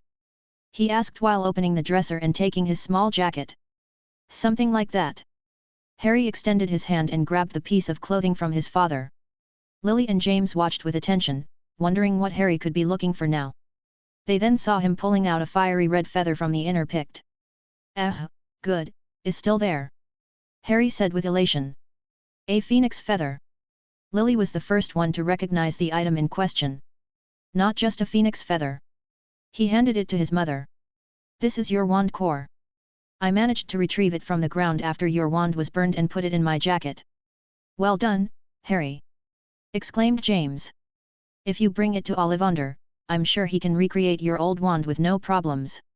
He told his wife. Lily said nothing and just hugged her son again. After leaving the hospital, there was only a week left before it was time for school. They celebrated Holly's birthday and Harry made sure to enjoy his time with his family as one would never know what the future held for them. As the date approached, Harry wondered how different his first year at Hogwarts was going to be in this alternate reality. Voldemort was alive, Neville was the boy who lived and his family was alive and he had 2 new sisters. What else would be different? September 1st, King Cross Station. Are you sure we are not forgetting anything? Asked a worried Lily. I am sure, and you helped me pack, remember? said Harry, looking at the familiar train with increasing anticipation. Do you really have to leave? Holly looked at him with teary eyes. During the last few weeks, the two of them have grown very close. Harry would often read her stories and they spent a lot of time together. Harry knelt next to her. I do, but it won't be for long. I'm coming back for Christmas, and I will write you letters every week, okay? He used his finger to clean up the tears. Holly sniffed and nodded with reluctance and Lily picked her daughter up. Well, son. James patted him in the back. Remember, it doesn't matter what house you get sorted into, we will be proud of you, no matter what. Of course we will, you don't. Lily was interrupted by James. Even if it is Slytherin, although hopefully not. His father said the last part in a low voice. Lily gave him a stern look.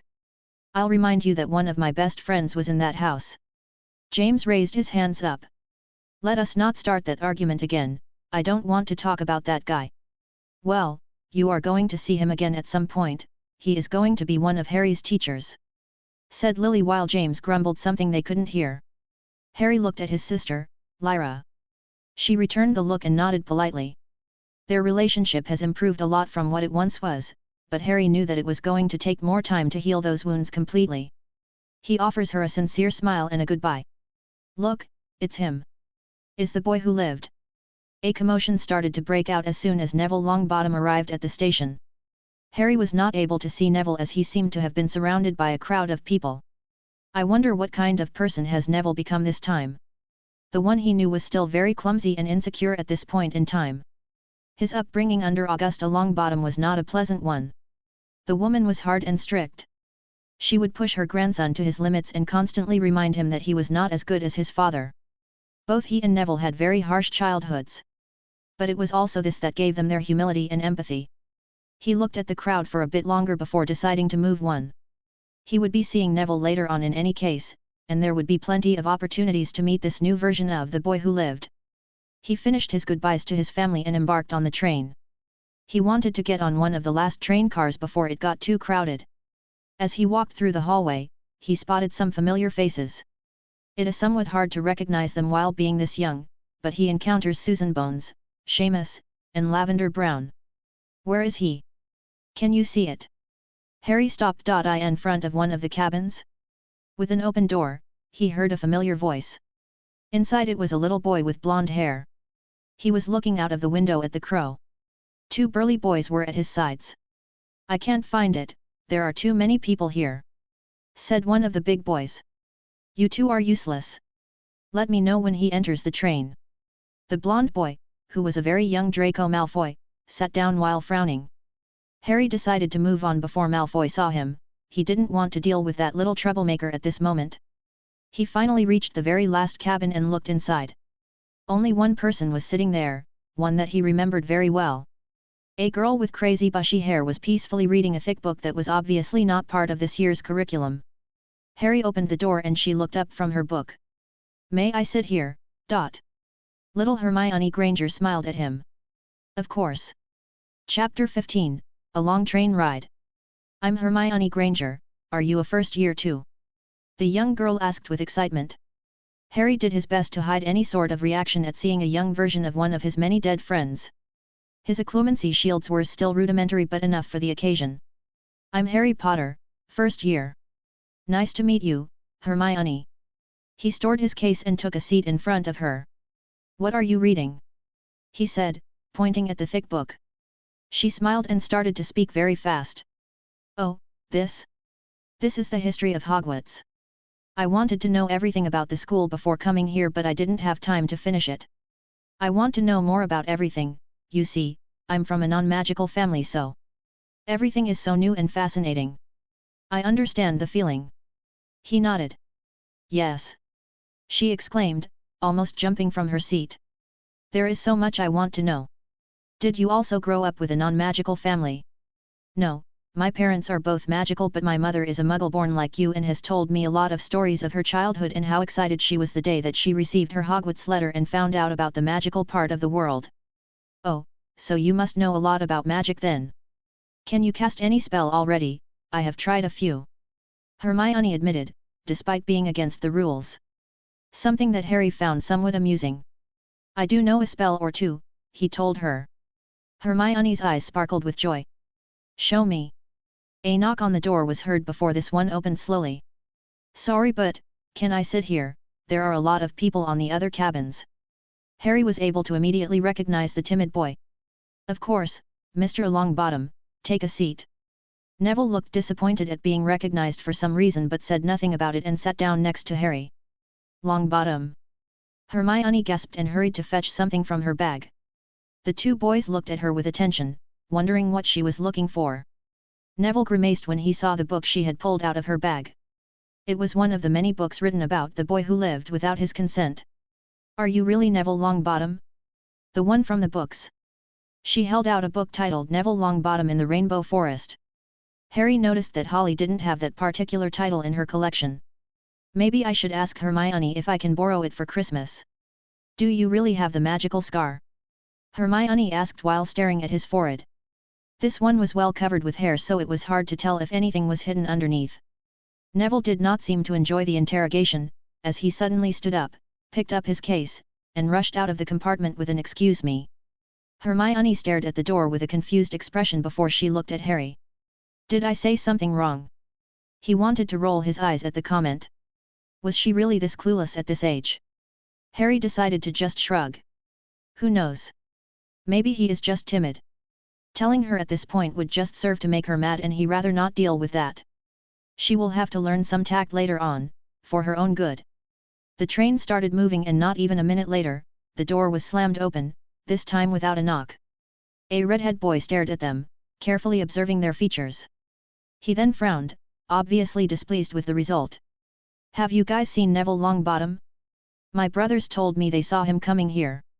Yes, he was here. But left a few minutes ago, answered Hermione.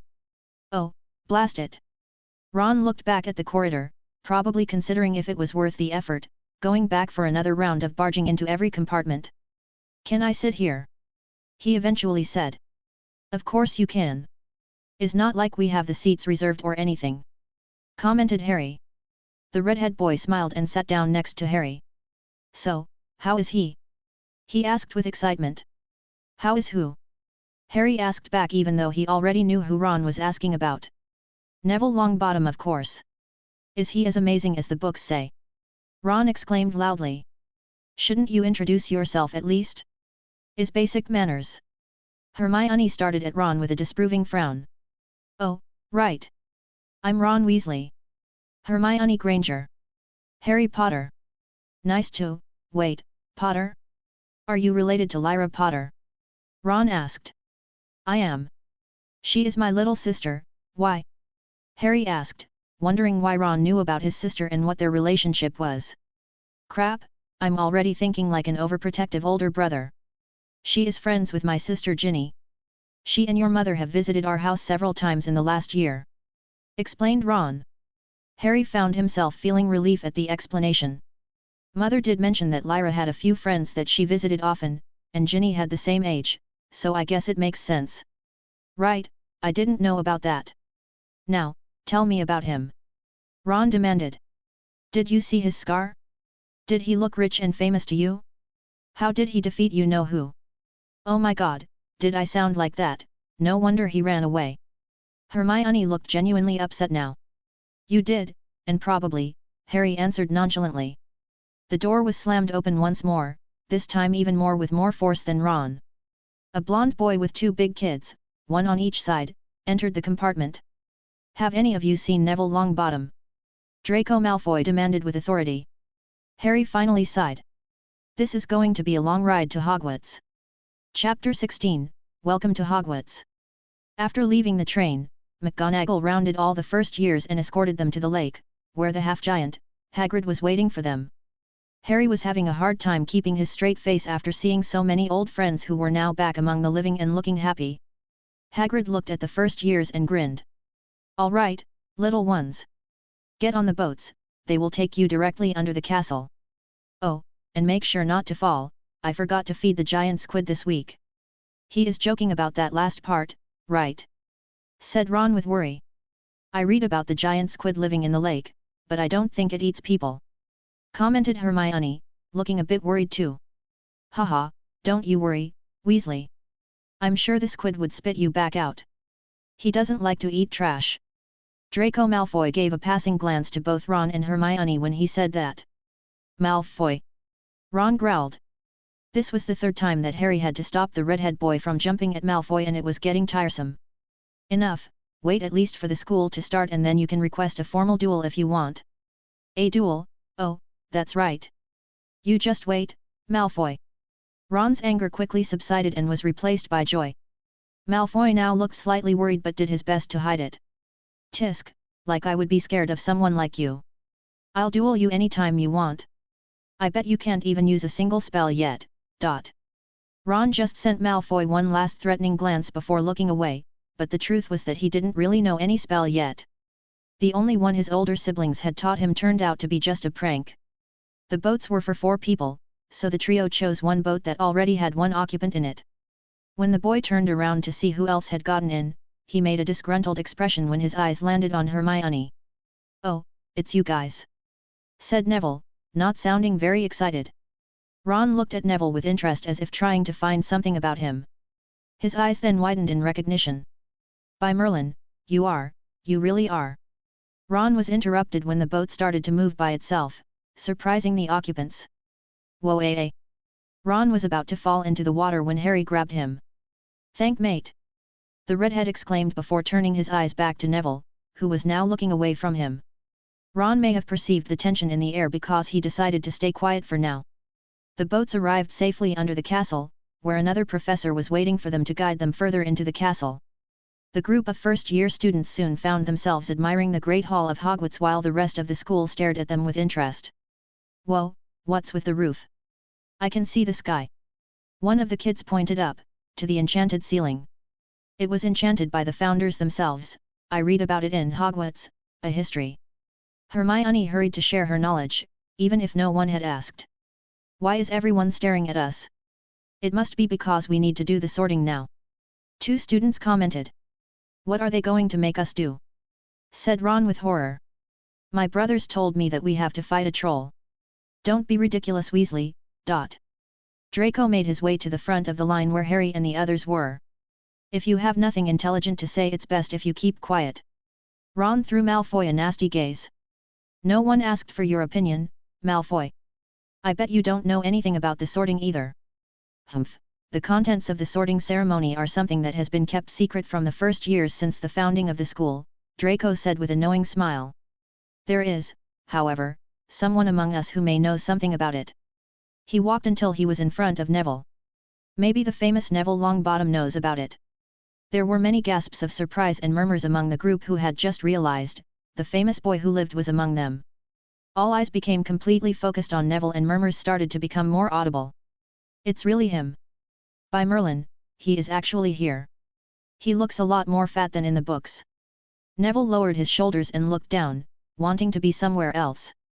"I don't know either," he said softly. Draco looked at Neville with a mixture of disappointment and anger. "I see, you don't know either. Did you really defeat you-know-who?" asked someone. "How did you do it?" a short redhead girl asked. "I don't know, please, stop asking about that." Neville raised his voice slightly and looked away. "Leave him alone. He doesn't like to talk about that." Hermione defensively got in front of Neville. The kids who grew up in the magical world looked at Neville with mixed feelings. For one, they were happy to finally see the hero they heard so much about during their entire life, but on the other hand, they were disappointed to find out that he was nothing like what they had imagined. The ones who came from Muggle families were just looking with curiosity, wondering what all the fuss was about. Draco got close to Hermione, his 2 goons at his sides. "Get lost. He doesn't need from someone like you." "Silence, everyone." Professor McGonagall looked at them with her usual stern expression from the teacher's area. The first-year students noticed that she was standing next to a peculiar hat that had been placed on top of a wooden stool. "We are about to begin the sorting ceremony," said McGonagall. Chapter 17, Sorting. "A hat, have I been worried for nothing?" Ron looked around, confused. "Did you seriously believe that you had to fight a troll?" Dean stared at Ron in disbelief. The voice of Professor McGonagall resounded in the hall. "As soon as I call your name, I want you to come over here and sit on this stool, I would then place the sorting hat on your head. This is a magical artifact created by founders, and it will decide which one of the 4 houses is best suited for you. The first years stared at the hat with concern. That strange thing was going to decide their house. Hannah Abbott. A very nervous blonde girl with pigtails walked to the platform where the professor was. McGonagall placed the hat on her head and waited. This one started to move its mouth and mumbled some inaudible things like it was seriously considering the matter at hand. After a few more seconds of this, the hat seemed to have made its mind and spoke loudly. Hufflepuff. Most of the students in the hall cheered for her and gave her a round of applause as she walked toward her table to join her new housemates. Draco chuckled and said something about the worst house. Susan Bones was the next one to be called. The redhead girl walked quickly to the stool and sat down. The hat was placed on her head and this one quickly announced. Hufflepuff. Once more. Susan smiled with joy and hurried to join her friend Hannah at their table. Then, a boy named Terry Boot was placed in Ravenclaw, followed by some others. Hermione Granger called the professor. After a long period, the hat decided to choose Gryffindor for her. Neville Longbottom. The murmurs in the Great Hall increased in volume after the name was called. It got loud enough that Albus Dumbledore himself had to stand up and order silence. Neville sat down and fidgeted nervously on the stool while the professor put the hat on his head. Everyone was watching him with rapt attention, wondering which house would be the one chosen for Britain's youngest hero. Harry's attention was instead centered at the teacher's table. He recognized everyone sitting there except for one person. Next to Professor Flitwick, was a middle-aged man with long black hair. I don't think I have ever seen that man before, but it seems like he is going to be the defense against the dark arts teacher. Unless they have given that position to Snape in this world. His eyes moved to Severus Snape. He looked just the same as he remembers. Same greasy long hair, the same dark robes, and the same uninterested scowl on his face. Is he still working as a spy for Voldemort or did he defect completely, considering that the Dark Lord never actually died? He wondered for a moment what Voldemort could have been doing during the last 10 years he'd been missing. What kind of preparations has he completed during this time? The Voldemort of his world was already an extremely dangerous individual and this one had more time to prepare, the mere thought worries him. He clenched his fist and pushed those negative thoughts out of the way. There was no point in worrying about the unknown, he will need to carefully collect more information when he gets the chance. His focus returned to the professor's table. Most of them were watching Neville with a similar expression, something between happiness and curiosity. Snape was not paying attention and just looked annoyed by the fact that he was forced to be there. Dumbledore was staring at Neville with great intensity like trying to discern something explicit in the boy. Lastly, the new professor was also staring at Neville with interest but his face failed to show any particular emotion. He had a perfect poker face. By Harry's experience, this was normally a sign of someone with great proficiency in occlumency. Maybe we will have a competent teacher for once, well, other than Remus I guess. Not that he was expecting to learn much during his second attendance at Hogwarts. Especially when it came to defense against the dark arts. If anything, he was the one who had much to teach in that respect, after all, he had spent many years fighting dark wizards and all sorts of monstrous creatures. People started to murmur and whistle to each other again.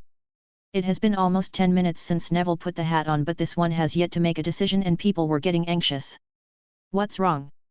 Why is it taking so long? Is he too good for any of the houses? People started to say. Harry saw that Neville looked very distressed and ready to cry. He was also muttering something to the hat. Harry could make the word Gryffindor spoken over and over. He probably wants to be there because it was his father's house. He recalls some stories that Neville told him about how his grandmother would always be pushing him to be more like his father while growing up. Augusta may have put even more pressure on him this time around. Given that his father died and he became the boy who lived. Harry looked at Neville with pity and decided that he would help his old friend whenever he had the chance. The hat would always take into account the wishes of the student in the end, so it wasn't a surprise when it finally reached a decision. Gryffindor. Neville sighed in relief as most of the hall erupted in cheers. The loudest ones coming from the Gryffindor table, of course. The energy of the room went down quite a bit after Neville's sorting was over. This was the event that most were looking for and now all that was left was finishing the rest so they could start the feast. Draco Malfoy of course went to Slytherin to no one's surprise. A few others were sorted before it was finally his turn. Harry Potter. He received a polite amount of cheers as his name was called and he walked to the podium. People were barely paying attention to the sorting at this point. This was a new sensation for him, being just one of the bunch, instead of the center of attention. This is actually nice, he thought. Harry sat down while McGonagall held the hat over his head. Before this one even made contact with his hair, the hat was already speaking. Gryffindor, it shouted loudly. Well, that was fast. He could hear the professor exclaim. He was already expecting a quick decision. During his past war, he spent quite a few years using this castle as headquarters for the Resistance Army. Harry explored every nook and cranny of the castle and studied many of the magical artifacts left behind, including the sorting hat. And so, he has a great understanding of how the hat works. The artifact created by the founders was unable to read the minds of the students, what it read instead was the aura of the person. The personal imprint left behind by your own experiences reflects your individual values as a person. Based on this, the hat made the decision on which house is closer to the student's values. When it came to Harry, other than Godric Gryffindor himself, there may be no one else who came closer to represent the values that house, so the hat did not need any time to make a decision. Harry had become the very embodiment of the House of Gryffindor. Bravery and chivalry, no matter the cost. And I know many people are going to complain about the decision to put him in Gryffindor again. But at the end of the day, there were only two realistic choices. Hufflepuff and Ravenclaw were out because none of the important characters for the story are in those houses, at least for now. Slytherin could have been interesting, as it would allow Harry to get close to his enemies' children and gather information that way, but there are other ways to do that. I like Gryffindor because I like the idea of Harry being this embodiment or ideal of that house, whether he likes it or not, so the sorting hat would immediately feel this and put him in that house without giving him any choice on the matter. In the same way, Draco could be considered a model student for Slytherin. Chapter 18, The First Classes. The rest of the sorting went or less the same way as he remembers, and then, they were able to enjoy the feast. One big difference this time was the lack of any strange warnings about forbidden corridors by the headmaster. Over the years, Harry had become convinced that some of the many adventures he had at Hogwarts were events that, if not fully, were at least partially planned by Dumbledore as a way to test him or prepare him for his inevitable confrontation with Voldemort. Thankfully, after his 4th year and the resurrection of the Dark Lord, the old headmaster decided to stop playing his games and decided to give him some proper training. But he cannot help but wonder how different could things have been if the old man had taken his preparation more seriously from the beginning. And now he could not help but wonder what this alternate version of the headmaster had planned for Neville. Pass me those potatoes. His train of thought was interrupted when Ron shoved him to gain his attention. The little redhead boy was plowing food in his mouth like this was his last day on Earth. To his other side was Hermione, who was watching in horror at Ron. How can you eat like that? At least close your mouth to chew. Ron gave her a furious glare. Leave me alone, I'm hungry, the boy said with his mouth full of food. We would like to apologize for our little brother's behavior. A couple of redhead twins said at the same time. They were sitting in front of them. You are brothers? Asked Hermione. Oh yes, there are a lot of us. 7 in total. The twins said. 7. And are they all here? She asked. Our 2 eldest have already graduated and our youngest sister will be attending next year. But you have Percy over there. One of the twins pointed. He is a prefect, by the way. He ended with a mocking tone. Percy, who was sitting next to the corner of the table, did not seem amused at all. Fred, George, you will show me some proper respect. I am a prefect. And you were saying that this is your fault, how? As soon as Harry spoke, a half-eaten potato landed on his plate. He placed down his fork and stared at it with disgust. Are you going to eat that? Ron pointed at the half-eaten food in his place. No, go ahead. Harry had to hold back the desire to puke. His eyes moved to the twins. The brothers returned an apologetic look. Yeah, well, we may have performed a few pranks with his food in the past. Nothing harmful, just some color-changing potions, some transfigured insects, or the itching powder we put last week in his breakfast. That's awful. He is your little brother, exclaimed Hermione. Come on, it wasn't that bad. Just a few pranks. Yeah, Ronnie is just overreacting a bit. The twins chuckled.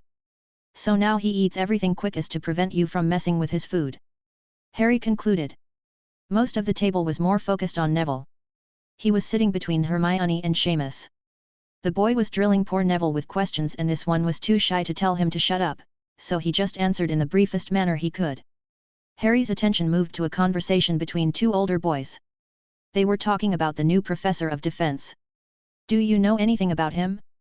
Has he been a teacher in Hogwarts before? Not much, to be honest. All I heard is that his name is Keshav Nair and he is from India. That's not much. What kind of teacher do you think he is going to be? He seems tough. He reminds me of Professor Snape. Ugh, please no. We don't need two of those. The two boys continued to talk for a while. Harry could not help but have a bad feeling about this new professor. If Voldemort was planning on making any move against Neville or Dumbledore this year, the most logical way would be to make use of the spot for a defense teacher that changes every year. After a good night of rest, it was finally time to start their classes. Herbology and history of magic before lunch, followed by transfiguration and potions. He was not looking forward to that last one. Harry has never been fond of potions and the one to blame was mostly his professor, Snape. When arriving at Hogwarts, he thought that maybe, since his mother was still alive this time around, the man would be less bitter towards him. But the look he received from the man the day before told him everything he needed to know. If anything, Snape seems to despise him even more. That's going to be fun, he thought. The first class was as boring as always. Whoever thought it was a good idea to start the week with 1 hour of history of magic deserves some heavy punishment. The only one who enjoyed herbology was Neville. This was the one time when the boy who lived seemed confident and happy. Then it was time for transfiguration. This was without a doubt his favorite branch of magic. Is extremely versatile in combat and he has always had a natural talent for it. He sat down next to Hermione and waited. The professor was sitting on her desk, using her cat form, and she didn't look happy. Where are they? Is already time to start the class. Hermione stared at the entrance door. And where is the professor? The three missing students stumbled carefully into the classroom. Oh, looks like we made it in time. The professor isn't here yet, said Ron in between heavy breaths. We would have made it in time if we didn't follow you, shouted Seamus. Guys. Neville stared at the cat with a nervous expression. That cat is staring at us and he doesn't look happy. Chapter 19, The First Classes Part 2. What is a cat doing here? Seamus asked. That looks like an old cat, it must be lost or something. Ron chuckled. Did the room get colder all of a sudden? Hermione looked around. The cat jumped in the air while transforming back to her human shape. The students gasped in shock. What kind of magic is that? Hermione stared at the professor with eyes full of wonder. Professor McGonagall towered over Ron with an expression so severe and stern that made the boy shake uncontrollably. I'm sorry for being an old cat, Mr. Weasley, she said with an icy tone. Professor, we were just... Ron stammered the words. Late, the professor interrupted. You were late. Perhaps I should turn the three of you into clocks, with the hope that at least one of you would be on time. But, Professor, we got lost, cried Seamus. A map, perhaps, would be more appropriate then. She pointed to the chairs. Go sit down. Next time be sure to arrive on time or I will start to take points and give detentions. Once the class started properly, McGonagall distributed wooden matches to all the students before explaining the wand movements and incantation of the spell they were about to practice. Turning a wooden matchstick into a metal needle. This is one of the most basic of transfigurations, but don't let that fool you. It is still a complex piece of magic for a first year. I would consider it a success if you manage to perform a perfect transfiguration by the end of the school year. For today, we will focus on practicing the incantation and wand movements. You must repeat these until it becomes as natural to you as breathing. The professor then gave them some time to practice while she walked around the class, observing them and correcting mistakes when necessary. Harry took his wand out of his robe pocket and reminded himself to add a wand holster to his shopping list. He held the wand out and observed it. He had to admit that it was quite a beautiful wand. It was made of ivory, so it was completely black with a nice shine to it and many intricate carvings on its surface. His connection with the wand was very strong already, but from what he remembers of wand lore, wands made with ivory will only become truly bonded to its master after surpassing some dangerous ordeal together. Once that happens, the wand will never answer to anyone else but its master. Harry moved the wand around while absent-mindedly following the professor's instruction. Those are some fine moves, Mr. Potter. McGonagall approached his seat. Perhaps you are ready to give it a try. Remember, besides the wand movements and incantations, you need to create a very clear mental image of your objective. In this case, a metal needle. She gave him a gesture of go on. Harry thought for a moment about how much ability he should show. It wasn't just a matter of not wanting to abuse his unique position to obtain good grades and be labeled a genius. He knew next to nothing about this world and didn't know who he could trust. Perhaps McGonagall was a spy for the Dark Lord here instead of Snape, as silly as that idea could sound.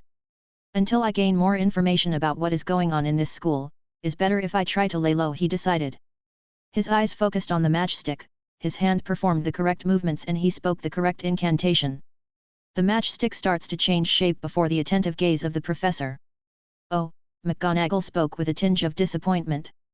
The matchstick had turned into a perfect needle, but it was still made of wood. That was a really good first attempt, Mr. Potter. Your father was one of my best students, perhaps you have inherited some of his talent. The professor said with a smile, but he could tell that was expecting more of him. I did it! Shouted Hermione from her seat next to him. The professor looked at her table and saw a metal needle sitting on top. The shape was far from perfect, but it was a success. Congratulations, Miss Granger. 20 points for Gryffindor. Hermione smiled proudly. The last class of the day was a lot less desirable. The moment Harry set foot in the dungeons, he started to remember all the terrible moments he had in this place under the tutelage of Snape. Put your wands away, you won't need them in my class, were the welcoming words of their professor. After everyone was done taking their seats, Professor Snape regaled them with his introduction to potions, and how they could be used to snare the senses, all of that. Harry wondered if he said the same to all the first-year students. The mental image of Snape rehearsing the speech in front of a mirror in his dark dungeon, moving his cape around, ended up drawing a smile on his face. What is so amusing, Mr. Potter? The professor asked coldly. He looked at Snape but avoided the eyes. His occlumency shields are strong enough to withstand a passive attack from someone like the potion professor, but are not complete enough to hide their existence. And if Snape finds out that he has a strong occlumency shield, that could raise some questions. This was just one more thing to work on during this year. Nothing important, Professor. He answered. You are right about that, Mr. Potter. Because from the beginning to the end of my class, there is nothing more important than paying attention to what I say. Is that clear? He slammed his hand against Harry's table. Yes, sir. Of course. Harry answered with an innocent smile that seemed to anger him further. Snape walked around the classroom. Why don't we start with a quick quiz? Can someone tell me what the potion, Felix Felicis, is commonly known as? Hermione's hand was already up. Snape looked around. Let's see who can answer this, Mr. Potter, what about you? Chapter 20, The Underground Chamber. Harry groaned as he walked through the empty halls. Snape did not stop asking questions until he got one wrong, and then proceeded to mock him for his ignorance in front of the class, something that the Slytherin students had found very amusing. The question was about the brewing process of some potion he had never heard of, but he was sure, was not part of Hogwarts curriculum, since even Hermione had her hand down with that one. Tisk, what a petty man, ... He was at least thankful for the complete absence of people in this part of the castle, as he did not want others to see him like this. Control yourself. He admonished himself for his outburst. Harry closed his eyes and focused his mind. All the negative feelings were washed away, like the current of a river, and his calm demeanor returned once more. This was one of the many uses of occlumency. He had to give Snape some credit. It was not that easy to rile him up like this, but the potion professor seemed to have a special talent for it. His piercing green eyes moved around and stopped at an object hanging from the dull stone wall. It was a painting of a woman drinking tea in a peaceful meadow. People would pass by that painting and not think anything about it, but this was not going to fool him. This painting was one of the many that were placed around Hogwarts with the purpose of spying for the headmaster. This part of the castle was always empty, except for the first day of classes. The corridor ahead of him was the one that led to the underground water cave where the first-year students arrived with their boats. But there was one more, very important, thing in this area. It was something that only 2 people in the castle knew about it. Well, it was 3 people now. Obscuria, a dark cloud of smoke came out of Harry's wand and covered the painting as he walked past it, and as soon as he was out of its sight, the cloud dissipated, leaving no trace. The entity inside the painting would be unable to detect any trace of the dark cloud of anyone who passed by it for the duration of the magic, as this was the purpose of this particular spell. Harry saw an opening to his left. At the end of a short corridor, was a closed door that led to the water cave. This door was only opened by a professor when the first years entered the castle and remained closed for the rest of the year. Ahead of him was a dead end. A short path that ended with a wall and a big painting hanging from said wall. It was a painting of a wooden wall with a stone frame, similar to many of the real doors of the castle. A boring painting for a boring area of the castle. At least that's what most people would think. But Harry knew better. He knew things that only the master of the castle could know, for he has been, albeit for a short period of time, the master of this castle, or at least, an alternate version of it. Let's hope this works then. He could not assume that all thighs were the same as he knew. But this was something he had to at least try, for it could bring him great benefits and make the coming war more manageable. Harry walked until he was right in front of the painting and observed it very carefully. He scanned every inch of it for a few minutes until he was satisfied with his findings. Yes, this should work. He smiled. He took his wand out and started to tap on the painted stones around the wooden door. He taped 10 of the stones in a very specific manner and order before stopping, and then he waited. An empty moment later, on the stones that were tapped, appeared some runes that started to shine brightly with a blue light, and then, a click could be heard. Harry placed a hand on the left side of the painting and pulled hard. This one opened in the same way a door would, revealing a descending set of stairs that disappeared into the darkness. Lumos, a strong light appeared on the tip of his wand and he started to descend the stairs with no hesitation, like he was already very familiar with this procedure. The stairs continued for quite a while, descending further and further down. Followed by them, was a narrow corridor that ended into a stone arch. Harry walked past the arch, entering a massive chamber completely covered in darkness. Ah, the foundation of Hogwarts. It never ceased to impress me. As his voice echoed through the chamber, a blue magical fire came to life, illuminating the colossal room with an eerie light. The place is already impressive by its size alone. He knew for a fact that this room was almost the size of the entire castle. The floor was made of some fine, polished stone and there were massive columns all over the place. Those columns were dozens of meters in diameter and were made of some pure white stone he was never able to identify. Across its surfaces were countless archaic runes from an era long lost and their height was hard to calculate as they got lost in the darkness, way past the area that was illuminated by the fires. In between some of the columns were stone golems made of the same polished white, marble-like, material. And like the column, these golems were covered in the same type of runes. The golems remained stationary in a kneeling position as Harry walked through the chamber. He gave the constructs a passing glance. If someone were to enter this place uninvited. He felt goosebumps just thinking about it. These constructs were not there for decoration, and if an intruder entered the chamber without following the proper procedure, that person would be in for a very painful death. But that was not important right now. The golems were not the reason for this visit. His objective lies further ahead. Harry continued traversing the colossal chamber under the blue light offered by the magical fires until he reached the center. At the very core of the chamber, deep inside the bowels of the castle, was a circular platform, and in the middle of it was a crystal. The crystal was easily 10 times his own size and was shaped like an elongated diamond.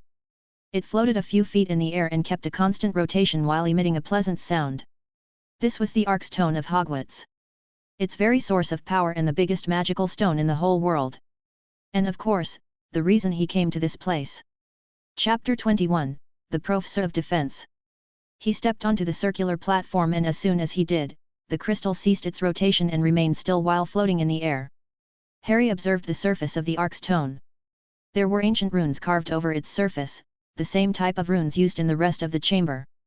He could only guess what the purpose of those runes was. In all his years of studying runes, he had never seen this ancient language. He moved to the other side of the crystal, where a more familiar set of modern runes were carved as well as some words written in Latin. He was very familiar with this part, as here is where Hogwarts wards were created, and later on, modified. Near the bottom part of the crystal, he found a set of names. The last one is Albus Percival Wulfric Brian Dumbledore. Every headmaster must come to this chamber at least once in their lifetime to carve their name on the Arc's Stone, tying themselves to the wards in order to control them and use their functions. Harry placed his wand below Dumbledore's spot and started to write with it on the crystal. Harry James Potter. His name shone brightly and he felt an immediate connection to the castle. Harry knew that doing this while Hogwarts already had someone in command of the wards came with some risks. But he was sure that as long as he didn't abuse his authority over the wards, Dumbledore would not notice anything was amiss. That was not a problem. As long as the castle didn't fall under heavy attack, the only privilege he had planned on using was his freedom of operating inside and outside the castle. It cannot hurt to be ready, just in case. The next day was double defense class before lunch, so he was able to meet their new teacher. He entered the class, along with some of the Slytherins, and sat down in one of the middle seats next to a blonde girl from the House of Snakes. They exchanged a polite nod before she turned her attention back to her book. This was Daphne Greengrass. He vaguely remembers her from his previous life despite going to the same year and having many classes together. That could only be a good thing, considering what house she was from. But the only reason he was paying the girl any attention was because he recalls hearing their family name being mentioned a few times back at home. Could Daphne be friends with my sister? Or maybe her little sister? I believe her name was Astoria. Attention, class! The voice of their professor was grave and authoritative enough to make even the Slytherins shut up and pay attention. Harry could give the professor a closer look now. His hair was long and black, the same color as his eyes. His skin was dark with a reddish tint to it, and he was built like a soldier. Tall and muscular. Most of his body was covered with a dark tunic, but Harry was able to spot several scars on the few uncovered places. His gaze was cold and hard as he looked at his students. Most of the kids sitting in the first row were trembling in fear now. This guy looks like someone who just came out of a battlefield. Why is someone like that teaching at a school? Harry thought. Now, brats, let's see, where do we start? He walked to the board, his wand appeared out of nowhere into his hand and he pointed it forward. A name was carved on the wooden surface with a series of deep cuts. Does he not know how to use a chalkboard? Harry wondered. The words Professor Nair could be made out. My name is Keshav Nair, but you may call me Professor Nair. Hermione raised a hand with some hesitation. Yes? The professor asked. Hermione pointed at the board. Professor, why you need to use the sea chalk to write on those? Despite her fear, she could not stand to see a chalkboard being abused in that manner, not even by a professor. Oh, right, it's been a while since I used those things, ha ha ha. What's your name, lass? I mean Miss Hermione Granger, Professor. Well then, have 5 points for Gryffindor, Miss Granger, he said with a scary smile. Does anyone else have a question before we begin? One of the Slytherin boys raised his hand. Yes, Mr. Theodore Nott, Professor. We were wondering, are you perhaps a former Auror or something? He asked while trying his best to look unfazed by the intimidating looks of the professor. An Auror? Hell no. I am a hit wizard. He said with pride. Does anyone know what a hit wizard is? A hit wizard, yes, that would explain a lot, thought Harry. The professor saw a few hands being raised and chose the blonde girl next to Harry. Go ahead, Miss Daphne Greengrass, Professor. A hit wizard is a mercenary who hunts down dark wizards for money. Good, but incomplete. We hunt down anything with a bounty approved by that country's government. Sometimes is a dark wizard, sometimes is a magical creature causing trouble, and sometimes is a poor fool who made enemies with the wrong person. Professor Nair chuckled, giving the students goosebumps. But you got some part right, so have 2 points for Slytherin. After that, the class continued in a more normal manner. Professor Nair explained the flipendo jinx, made demonstrations, and then allowed them to do some practice. Harry had to admit that Nair was one of the most competent defense professors he had seen in this school. Maybe on par with that Death Eater disguised as a crazy Auror who taught defense during his 4th year. But this makes me wonder, what is the catch? There is always a catch. Harry pondered. Chapter 22, Miss Greengrass. The second day of classes was over and Harry was, once more, walking alone through the castle. This time on the 7th floor. The room of requirement would make for the ideal place for practice. He paced back and forth until the door appeared, and once inside, he made sure to will the door to disappear. The last thing he needed was a surprise visitor. The place looked mostly empty, except for a few training dummies. This much will do for now. He needed to get used to this new body and magic until it became natural again to cast his spells. With his wand in hand, Harry started to unleash a barrage of spells on the poor dummies. An hour later, Harry was panting on the ground, bordering on magical exhaustion. My reserves are so tiny at the moment, I wonder if I should get some artifacts to help. He looked around. This room was also called the Room of Lost and Found Things. He may be able to find something useful here. I had to check that place anyway. There is a chance that Ravenclaw's diadem is still here. What did you say? Someone shouted. Harry was on his way to the Great Hall after taking a refreshing shower. But after turning a corner, he stumbled upon a confrontation between a group of Gryffindors and Slytherins. The first ones were Neville, Ron, and Seamus, while on the other side was Draco with his two goons. You heard me, Weasley, I called him a squib. Draco pointed at Neville. He couldn't even cast a flipendo. Harry recalled their morning lesson of D.A.D.A, and it was true that Neville had been unable to cast anything during the 2 hours of class, despite the professor's attempts to help him. At first, Harry had the suspicion that Augusta had forced Neville to use his father's wand, but after getting a closer look, he was able to confirm that Neville did go to Ollivander's and was matched with his former wand. He could recognize that particular Hollywood wand anywhere. He is happy to have left it there for him. That wand was meant for the boy of the prophecy, the one meant to oppose Voldemort. Taking it would have brought a lot of attention from both the Dark Lord and Dumbledore upon himself. And is not like he needs it at this point. His current wand would serve him well, and there would be no chance of producing a priori incantatem if he were to fight Voldemort. In the end, he could only reach the conclusion that if Neville's problem did not come from the wand, then it must be a psychological one. He knew for a fact that Neville had the potential to be a powerful wizard, but he had to surpass his sense of inferiority first. While he was pondering on some way to help the boy, Hermione came around the corner and walked angrily to the group of first years. Hey, leave Neville alone. She looked at Draco with a frown.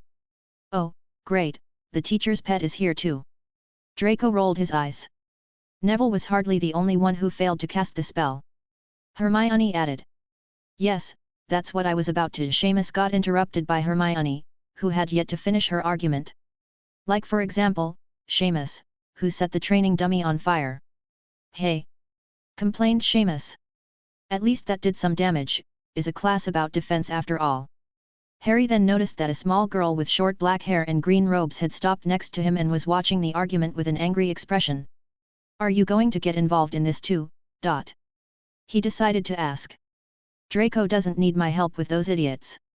She huffed before her eyes moved to him, scanning his face and then his robes. What does it matter to you, Gryffindor? Shouldn't you be the one rushing to their help? Come on, pansy. That's no way to speak to the heir of the Potter house, be polite. Harry turned his head at the familiar voice and saw Daphne Greengrass right behind them. I am aware of who he is. I'm not an idiot. Huffed Pansy. Daphne seemed to enjoy making the other girl angry. She then looked at Harry. Aren't you going to intervene? She said before moving her eyes to Neville and the others. Their discussion has been heating up and they are now yelling something about a duel. We barely know each other. I'm just someone who is hungry and would like to reach the Great Hall and eat some dinner before I pass out. Harry told her. Oh, I may have just the spell for that. A mischievous smile appeared on the blonde girl's face. Professor McGonagall, how nice to see you in this part of the castle. She spoke in a loud manner for everyone to hear. The arguing group quickly scrambled away, not wanting to get in trouble. Oh, Draco, wait. Pansy hurried to catch up with the retreating blonde boy. Some of the other spectators who had been congregating in the corridor gave Daphne a look. My apologies, I could have sworn to have seen the professor right around the corner. She looked very convincing, or maybe no one felt like arguing anymore because they all started to walk toward the Great Hall. I have cleared the way, you are most welcome. She said to Harry without looking his way and then started walking by herself. Harry was left a bit shocked. Did Daphne Greengrass make a prank? He had never got to know the girl during his previous life, but he remembered that people called her names like the Ice Princess or the Slytherin Queen and had a reputation for being serious and cold to everyone. Now he was left to wonder if this alternate version of her was very different from the other one or if this was just a playful side of her that most people did not get to know. Chapter 23, Teachers' Meeting. At the end of the first week of the school year, all the teachers have a meeting to discuss the new students among other things. Well, why don't we start with the most obvious one first? Dumbledore proposed with a kind smile. How is Neville Longbottom adapting to Hogwarts? The professors all looked at each other with complicated expressions. He's he is trying very hard, I think," commented McGonagall. "He seems to have trouble with his wand movements, and his magic in general." Flitwick looked away. "He is useless, ... spat Snape with frustration. He got boils all over his face while trying to brew a simple anti-boils potion. That reaction shouldn't even be possible." The professor raised his hands in the air. Dumbledore sighed. This was not what he was hoping to hear. His eyes moved to the new professor of defense with a tinge of hope. "Professor Nair, what about you? Surely he is at least decent for defense magic." "Longbottom? The fat clumsy one?" The big man looked pensive for a moment. "I thought he was a squib. I had to question Miss McGonagall about it." "He did ask?" confirmed the professor. "I see." Dumbledore looked a bit distraught. "Well, he seems great in herbology. The boy knows his plants and, I think he has a natural talent for it," commented Professor Sprout with great enthusiasm. "Thank you, Pomona, that is something, I guess. And for the rest of the classes, I am sure there is nothing to worry about." Young Neville must be a bit overwhelmed during his first week of school. "Is there any other student worth mentioning?" The headmaster asked. "Yes, actually." McGonagall perked up. "I have a most excellent student in my house. A Muggle-born girl called Hermione Granger, shows great promise in transfiguration and is very dedicated to her studies." "Yes, Granger. She is quite excellent and very hard-working. I was very surprised that she didn't end up in my house, to be honest," remarked Flitwick. "A Muggle-born, that's very impressive indeed." Dumbledore seems to recall something then. The Potter's firstborn was also starting this year. Which house did he end up in? He had to admit that his attention during the sorting ceremony had been focused completely on Neville Longbottom. But he should have paid some attention to the other boys, especially the Potter one. The Potters had been some of his most loyal supporters during the beginning of the war. His relationship with them became somewhat strained after the unfortunate death of Sirius Black. He remembers that Lily had blamed the Order for their lack of direct action against Voldemort and his forces, saying that if they had done more, Sirius could have been rescued. But not all is lost.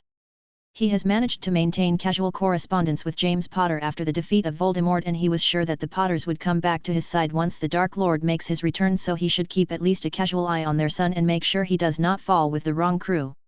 "Yes, he is one of my lions," answered Minerva with pride. The headmaster felt relieved to hear that but didn't show it. This was the best case scenario for him. "I'm sure that James will be delighted." He managed to hear Snape mumbling some unpleasant words but decided to ignore them. After all these years, he is still bitter with the other man. Dumbledore can only hope that Severus will not take his frustrations with James' son. The first weekend had arrived and most of the students had made plans. Groups have formed among the new students. Ron and Seamus had been sticking to Neville like glue, accompanying him everywhere he went and acting very protective when someone else tried to approach and talk to their famous friend. Hermione had talked with Neville a few times and the tension from the first day had disappeared. But Ron and Seamus were not very fond of her after she corrected many of their mistakes during classes. So she was mostly kept out of their business. She also didn't seem to get along with the other girls, so Harry would find her often reading alone at the Gryffindor dorm. As for Harry himself, he had no interest in getting close to any of the other children. He loved the fact that he could see many of his former friends alive and happy again, but he had no reason to interact with them at this point. To him, they are just little children and he finds the idea of dealings with them and talking about toys and Quidditch, just, extremely boring. He rather spends his free time by himself, doing something useful like training. Gladius. 2 swords were conjured in front of him before he banished them towards 2 different targets, one to his left and the other to his right. One of the blades impacted the dummy dead center and sent it tumbling backward, the other blade missed the target by a few inches and embedded itself in the wall. Harry looked at this with disappointment. This was one of his best combat tricks. A basic combination of conjunction and the banishing charm. It was a simple but effective way to deal with multiple enemies. I used to be able to conjure dozens of those and send them out with pinpoint accuracy. He knew that he had a long way to go before he could reach his previous level of strength. Is not that he lacked patience, as he understood that his body was very young and his magic was still developing. The problem was his lack of intel on Voldemort's location and his future plans. The uncertainty was making him very anxious. He could attack at any moment and he was not ready yet. He tried to walk and almost fell down. He felt tired, very tired. He has been pushing himself every day to his limit. That's enough for today, let's go back and take a shower. He looked at the clock on the wall, it was late, almost curfew. Shit, I missed dinner. His stomach complained in response. Shut up, you can have double breakfast tomorrow. Harry picked up his things and hurried back to the dorms, not expecting to find anyone out at this hour. So, it came as a surprise when Hermione came running to him as soon as he opened the painting to enter. Harry, thank God you are here. I need your help, she said with urgency. Chapter 24, Malfoy's Plan. What's the emergency? It's Neville. He got into another argument with Draco Malfoy and challenged him to a duel. Neville challenged Draco to a duel? A duel of magic. Harry looked at her with a dubious expression. Well, technically, it was Ron the one who suggested they have a duel, but that's not important, we have to stop them. She looked desperate. Why? And what do you mean by we? He felt too tired to deal with this. Because, they are going to be breaking so many rules with this duel, and they could also be hurt. Or expelled. Harry added. Hermione gasped at hearing the word. They could? She asked with dread in her voice. I was just joking, Hermione. They will be fine, they'll get a detention at most. Let them duel if that's how they want to spend their time. But... Hermione looked like she was about to cry. If you don't help me, who will, ... She said with misty eyes. Oh, come on. He sighed. Fine. I'll help you stop this duel. Don't cry. Harry can't understand why she cares so much about Neville, but he can't stand to see her sad. The girl had been like a sister to him, even if this wasn't the same Hermione he knew. You'll help me? She smiled. So, when is this duel? He said the last word with reluctance. Tonight at midnight, in the room of trophies, answered the girl. He wanted to roll his eyes. Yes, that's the best place for a duel, lots of glass and irreplaceable awards everywhere. I also thought it was a strange choice. It was Malfoy the one who suggested it, and Ron quickly agreed. I doubt he is planning on showing, but fine. He looked at the clock. It was 9 o'clock, and the curfew had just started. I'll see you here in 2.5 hours. I need a shower and some rest. It was then that she noticed his current state. What have you been doing until this late? You are covered in sweat, and you missed dinner. Harry walked away from her. Too tired to answer, I need a nap. She huffed in annoyance but said nothing. What are you two doing here? Ron pointed at Hermione and Harry, who were standing in front of the trophy room floor when they arrived. Did you come here to stop the duel? Asked Neville. Yes, you need to stop this and come back to the common room before we all get caught and punished for being out after curfew, that's against the rules, you know, ... answered Hermione. We know is against the rules, shut up! Shouted Ron. You may wanna lower your voice, said Harry. We are not supposed to be here, you know, he added. This seemed to upset both Ron and Hermione. Hermione wanted to stop them before they left the dorms at first, but Harry had convinced her to wait here instead. Claiming that nothing she would say could convince them not to come. But seemed that nothing she could say would convince them to go back either. So Harry was basically stuck as a babysitter at this point. We will go back after we teach Malfoy a lesson, Seamus exclaimed. You really think he is going to show up? Harry decided to speak up. If Malfoy truly wanted to duel Neville, why did he choose to do it at midnight, in a place where no one would see it? If he wanted to humiliate him, he would have chosen a time and place where plenty of people would be there to witness it. Doesn't he seem like the type who would do that? That's true, Malfoy is very arrogant and always insults us when there are other students around to hear him, admitted Neville. But why would he make us come here then? Now we can tell everyone that he is a coward who never showed up to the duel, said Ron with a smirk. To get you in detention. A girl's voice came from behind. They all turned to get a look at the one who spoke and saw two girls approaching. One of them was a girl with long brown hair who was looking around, clearly not very comfortable being there. The other one was a blonde girl with striking blue eyes who walked with confidence and looked at them directly and with no hesitation. Ron saw their green robes and frowned. What are you doing here, snakes? Where is Malfoy? How dare you, we even came here to help. The brown-haired girl exploded with anger. Stop, Tracy! Let me do the talking. Daphne glared calmly at the group. Her eyes stopped at Harry for a good second before moving to Neville.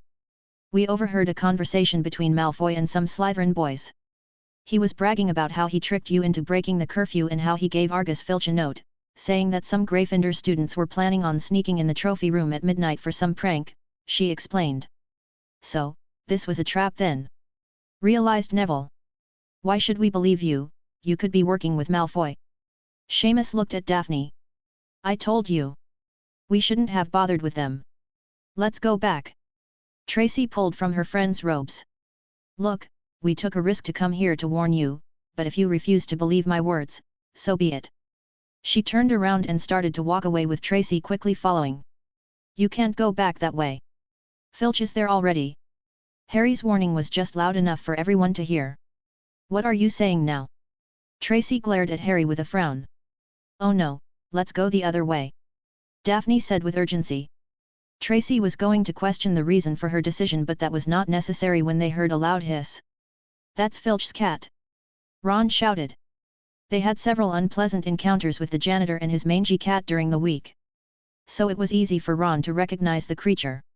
Whenever that cat went, the man was only a few feet behind. Run! Cried Seamus, and the trio of boys started to run in the opposite direction to where the cat was.